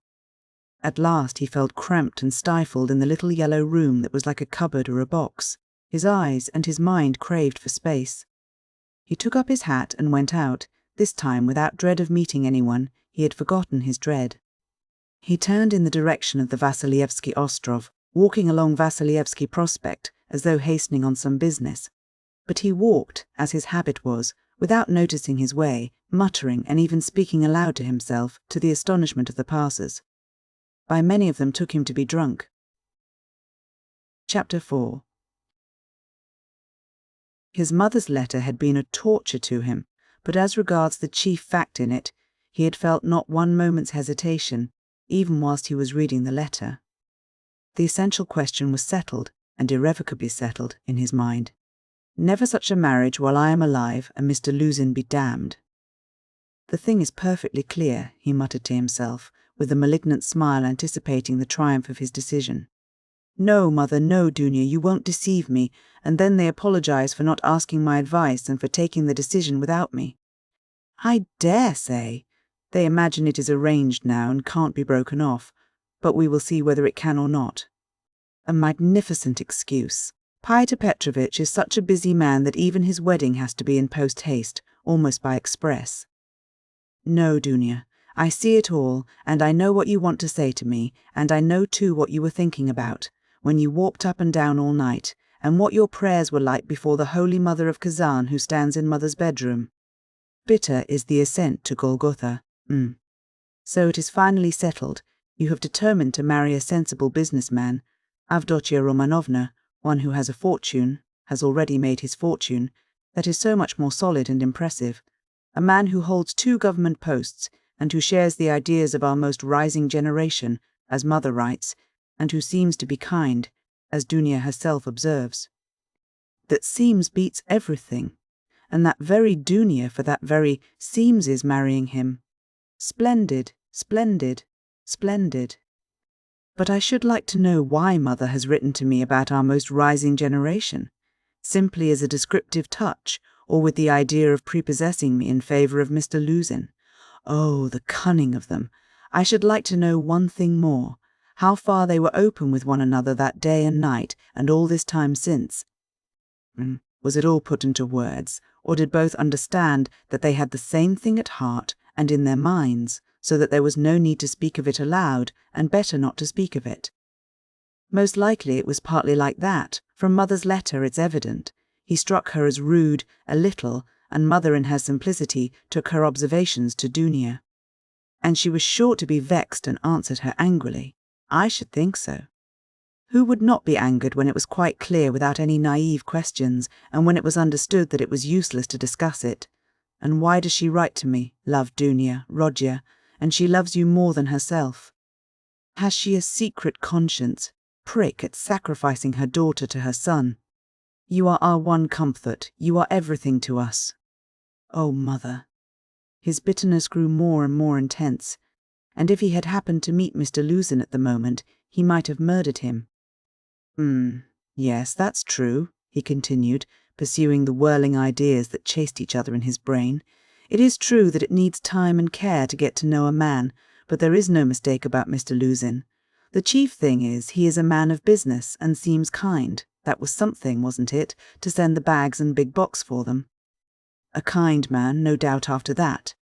But his bride and her mother are to drive in a peasant's cart covered with sacking. I know, I have been driven in it. No matter. It is only 90 versts, and then they can travel very comfortably, third class, for 1,000 versts. Quite right, too. One must cut one's coat according to one's cloth. But what about you, Mr. Luzin? She is your bride. And you must be aware that her mother has to raise money on her pension for the journey. To be sure, it's a matter of business, a partnership for mutual benefit, with equal shares in expenses, food and drink provided, but pay for your tobacco. The businessman has got the better of them too. The luggage will cost less than their fares and very likely go for nothing. How is it that they don't both see all that, or is it that they don't want to see? And they are pleased. And to think that this is only the first blossoming, and that the real fruits are to come. But what really matters is not the stinginess, is not the meanness, but the tone of the whole thing. For that will be the tone after marriage. It's a foretaste of it. And Mother too, why should she be so lavish? What will she have by the time she gets to Petersburg? 3 silver roubles or 2 paper ones, as she says. That old woman. What does she expect to live upon in Petersburg afterwards? She has her reasons already for guessing that she could not live with Dunia after the marriage, even for the first few months. The good man has no doubt let slip something on that subject also, though Mother would deny it. I shall refuse, says she. On whom is she reckoning then? Is she counting on what is left of her 120 roubles of pension when Afanassy Ivanovitch's debt is paid? She knits woolen shawls and embroiders cuffs, ruining her old eyes, and all her shawls don't add more than 20 roubles a year to her 120, I know that. So she is building all her hopes all the time on Mr. Luzin's generosity. He will offer it of himself, he will press it on me. You may wait a long time for that. That's how it always is with these Schilleresque noble hearts. Till the last moment every goose is a swan with them. Till the last moment they hope for the best and will see nothing wrong. And although they have an inkling of the other side of the picture, yet they won't face the truth till they are forced to. The very thought of it makes them shiver. They thrust the truth away with both hands. Until the man they deck out in false colours puts a fool's cap on them with his own hands. I should like to know whether Mr. Luzin has any orders of merit. I bet he has the Anna in his buttonhole, and that he puts it on when he goes to dine with contractors or merchants. He will be sure to have it for his wedding too. Enough of him, confound him. Well, Mother I don't wonder at. It's like her, God bless her. But how could Dunia? Dunia, darling, as though I did not know you. You were nearly 20 when I saw you last. I understood you then. Mother writes that Dunia can put up with a great deal. I know that very well. I knew that 2 years and a half ago, and for the last 2.5 years I have been thinking about it, thinking of just that Dunia can put up with a great deal. If she could put up with Mr. Svidrigailov and all the rest of it, she certainly can put up with a great deal. And now Mother and she have taken it into their heads that she can put up with Mr. Luzin, who propounds the theory of the superiority of wives raised from destitution and owing everything to their husband's bounty, who propounds it too almost at the first interview. Granted that he let it slip, though he is a sensible man. Yet maybe it was not a slip at all, but he meant to make himself clear as soon as possible. But Dunya? She understands the man, of course, but she will have to live with the man. Why? She'd live on black bread and water. She would not sell her soul. She would not barter her moral freedom for comfort. She would not barter it for all Schleswig-Holstein, much less Mr. Luzin's money. No, Dunya was not that sort when I knew her, and she is still the same, of course. Yes, there's no denying, the Svidrigailovs are a bitter pill. It's a bitter thing to spend one's life a governess in the provinces for 200 rubles, but I know she would rather be a nigger on a plantation or a let with a German master than degrade her soul and her moral dignity by binding herself forever to a man whom she does not respect and with whom she has nothing in common, for her own advantage. And if Mr. Luzin had been of unalloyed gold, or one huge diamond, she would never have consented to become his legal concubine. Why is she consenting then? What's the point of it? What's the answer? It's clear enough, for herself, for her comfort, to save her life she would not sell herself, but for someone else she is doing it. For one she loves, for one she adores, she will sell herself. That's what it all amounts to. For her brother, for her mother, she will sell herself. She will sell everything. In such cases, we overcome our moral feeling if necessary. Freedom, peace, conscience even, all are brought into the market. Let my life go if only my dear ones may be happy. More than that, we become casuists. We learn to be Jesuitical, and for a time maybe we can soothe ourselves, we can persuade ourselves that it is one's duty for a good object. That's just like us, it's as clear as daylight. It's clear that Rodion Romanovich Raskolnikov is the central figure in the business and no one else. Oh yes, she can ensure his happiness, keep him in the university, make him a partner in the office, make his whole future secure. Perhaps he may even be a rich man later on, prosperous, respected, and may even end his life a famous man. But my mother? It's all Rodya, precious Rodya, her firstborn. Such a son who would not sacrifice such a daughter.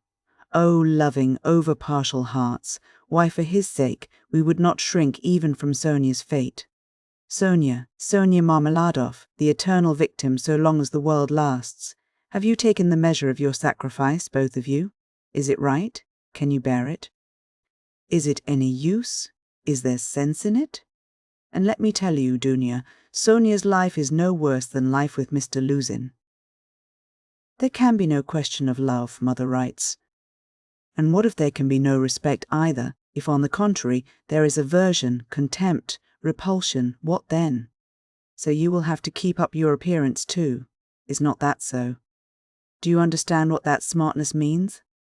Do you understand that the Luzhin's smartness is just the same thing as Sonia's, and maybe worse, viler, baser, because in your case, Dunya, it's a bargain for luxuries, after all. But with Sonia, it's simply a question of starvation. It has to be paid for. It has to be paid for, Dunya, this smartness. And what if it's more than you can bear afterwards, if you regret it? The bitterness, the misery, the curses, the tears hidden from all the world, for you are not a Marfa Petrovna. And how will your mother feel then? Even now she is uneasy, she is worried, but then, when she sees it all clearly.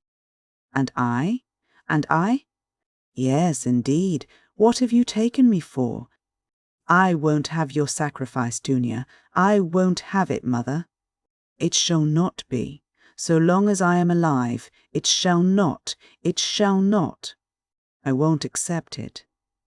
He suddenly paused in his reflection and stood still. It shall not be. But what are you going to do to prevent it? You'll forbid it. And what right have you?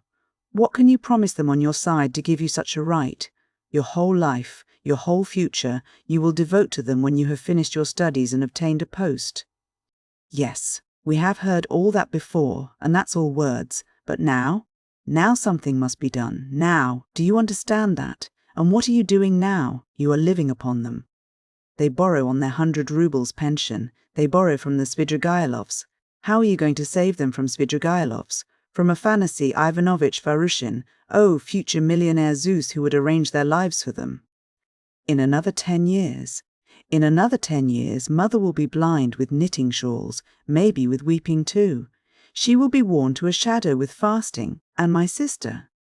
Imagine for a moment what may have become of your sister in 10 years. What may happen to her during those 10 years, can you fancy? So he tortured himself, fretting himself with such questions and finding a kind of enjoyment in it.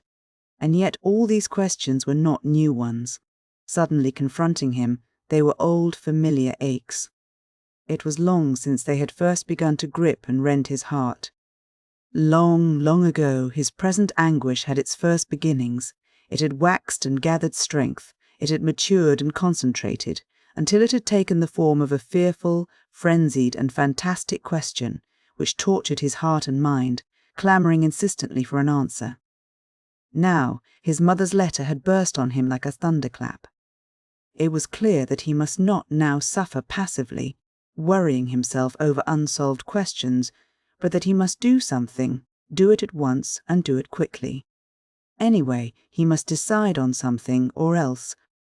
Or throw up life altogether, he cried suddenly in a frenzy, accept one's lot humbly as it is, once for all, and stifle everything in oneself, giving up all claim to activity, life and love.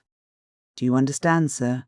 Do you understand what it means when you have absolutely nowhere to turn? Marmeladov's question came suddenly into his mind, for every man must have somewhere to turn. He gave a sudden start. Another thought, that he had had yesterday, slipped back into his mind. But he did not start at the thought recurring to him, for he knew, he had felt beforehand, that it must come back, he was expecting it. Besides, it was not only yesterday's thought. The difference was that a month ago, yesterday even, the thought was a mere dream. But now it appeared not a dream at all. It had taken a new menacing and quite unfamiliar shape, and he suddenly became aware of this himself. He felt a hammering in his head, and there was a darkness before his eyes. He looked round hurriedly. He was searching for something. He wanted to sit down and was looking for a seat. He was walking along the Quai Boulevard. There was a seat about 100 paces in front of him. He walked towards it as fast he could, but on the way he met with a little adventure which absorbed all his attention. Looking for the seat, he had noticed a woman walking some 20 paces in front of him, but at first he took no more notice of her than of other objects that crossed his path. It had happened to him many times going home not to notice the road by which he was going, and he was accustomed to walk like that. But there was at first sight something so strange about the woman in front of him, that gradually his attention was riveted upon her, at first reluctantly and, as it were, resentfully, and then more and more intently. He felt a sudden desire to find out what it was that was so strange about the woman. In the first place, she appeared to be a girl quite young, and she was walking in the great heat bareheaded and with no parasol or gloves, waving her arms about in an absurd way. She had on a dress of some light silky material, but put on strangely awry, not properly hooked up, and torn open at the top of the skirt, close to the waist. A great piece was rent and hanging loose. A little kerchief was flung about her bare throat, but lay slanting on one side. The girl was walking unsteadily too, stumbling and staggering from side to side. She drew Raskolnikov's whole attention at last. He overtook the girl at the seat, but, on reaching it, she dropped down on it in the corner. She let her head sink on the back of the seat and closed her eyes, apparently in extreme exhaustion. Looking at her closely, he saw at once that she was completely drunk. It was a strange and shocking sight. He could hardly believe that he was not mistaken. He saw before him the face of a quite young, fair-haired girl, 16, perhaps not more than 15 years old, pretty little face, but flushed and heavy-looking and, as it were, swollen. The girl seemed hardly to know what she was doing. She crossed one leg over the other, lifting it indecorously, and showed every sign of being unconscious that she was in the street. Raskolnikov did not sit down, but he felt unwilling to leave her, and stood facing her in perplexity. This boulevard was never much frequented, and now, at 2 o'clock, in the stifling heat, it was quite deserted. And yet on the further side of the boulevard, about 15 paces away, a gentleman was standing on the edge of the pavement. He too would apparently have liked to approach the girl with some object of his own. He too had probably seen her in the distance and had followed her, but found Raskolnikov in his way. He looked angrily at him, though he tried to escape his notice, and stood impatiently biding his time till the unwelcome man in rags should have moved away. His intentions were unmistakable. The gentleman was a plump, thickly set man, about 30, fashionably dressed, with a high colour, red lips and moustaches. Raskolnikov felt furious. He had a sudden longing to insult this fat dandy in some way. He left the girl for a moment and walked towards the gentleman. "Hey, you Svidrigailov, what do you want here?" he shouted, clenching his fists and laughing, spluttering with rage. "What do you mean?" the gentleman asked sternly, scowling in haughty astonishment.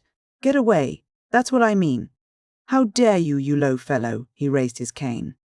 Raskolnikov rushed at him with his fists, without reflecting that the stout gentleman was a match for 2 men like himself. But at that instant someone seized him from behind, and a police constable stood between them. "That's enough, gentlemen, no fighting, please, in a public place. What do you want? Who are you?" he asked Raskolnikov sternly, noticing his rags. Raskolnikov looked at him intently. He had a straightforward, sensible, soldierly face, with grey moustaches and whiskers. "You are just the man I want," Raskolnikov cried, catching at his arm. "I am a student, Raskolnikov.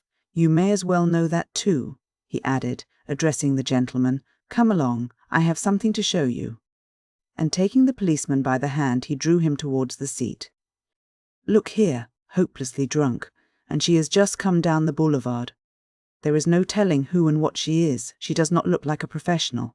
It's more likely she has been given drink and deceived somewhere, for the first time, you understand, and they've put her out into the street like that.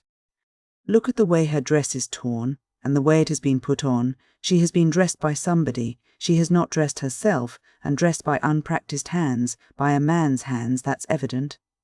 And now look there. I don't know that dandy with whom I was going to fight. I see him for the first time, but he too has seen her on the road, just now, drunk, not knowing what she is doing, and now he is very eager to get hold of her, to get her away somewhere while she is in this state.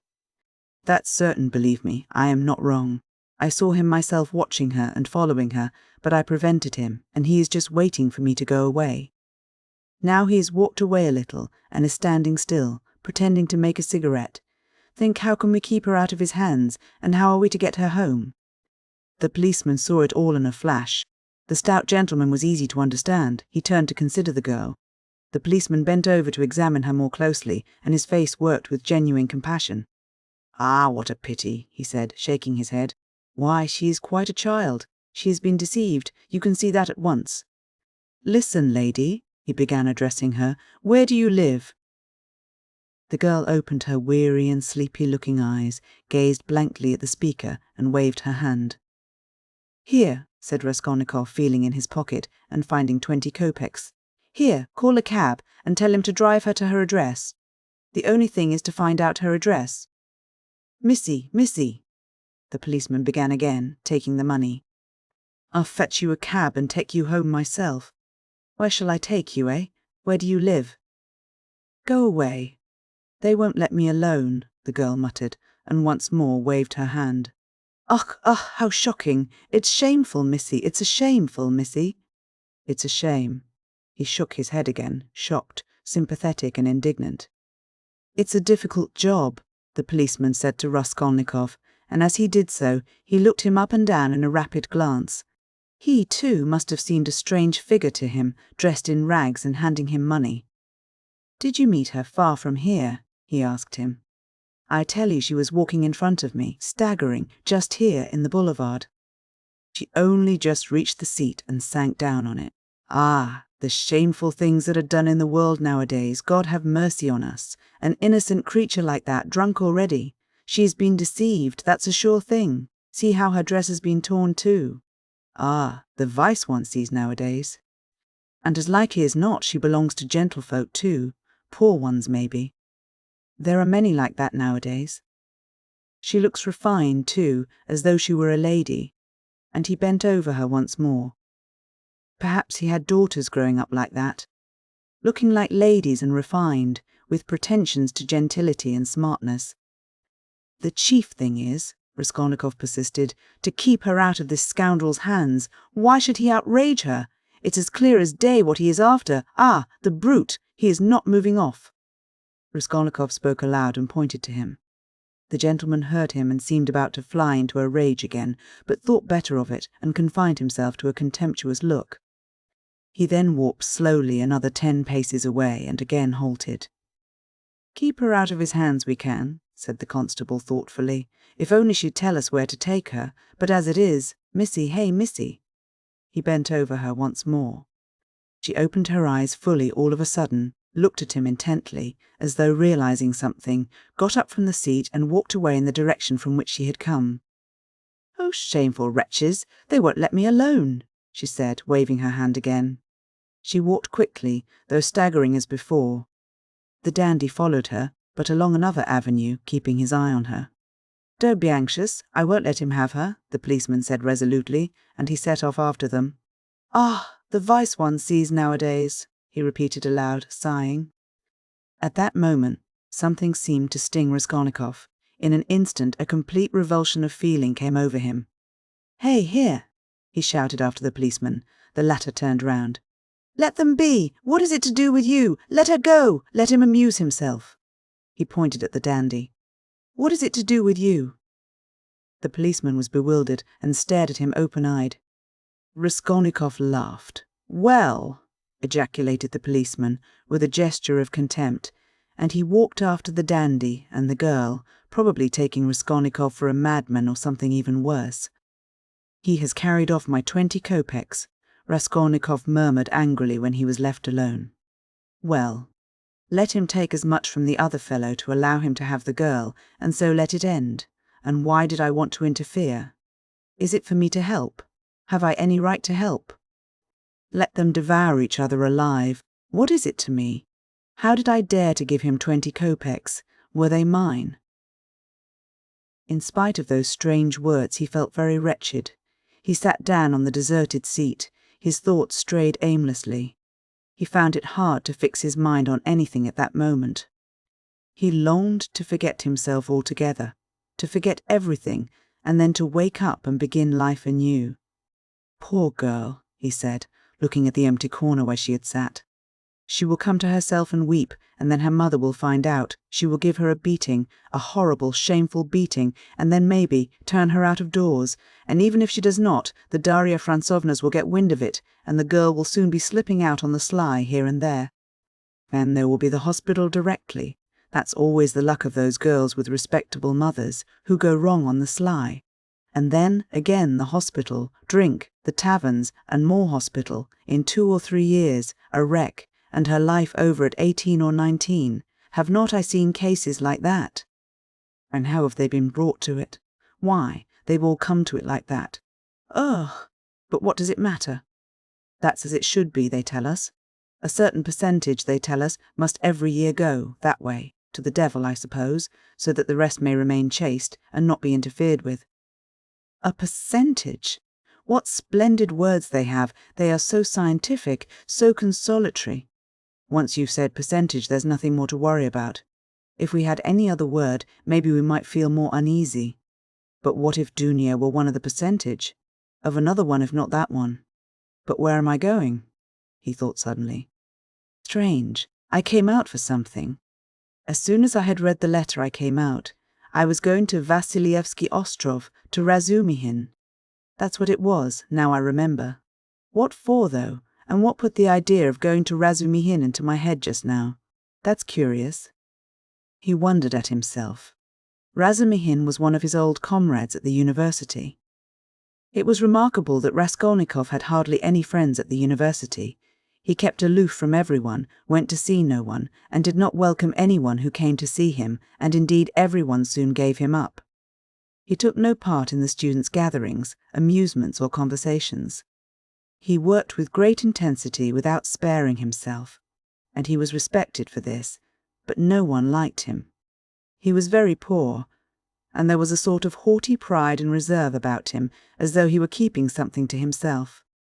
He seemed to some of his comrades to look down upon them all as children, as though he were superior in development, knowledge and convictions, as though their beliefs and interests were beneath him. With Razumihin he had got on, or at least he was more unreserved and communicative with him.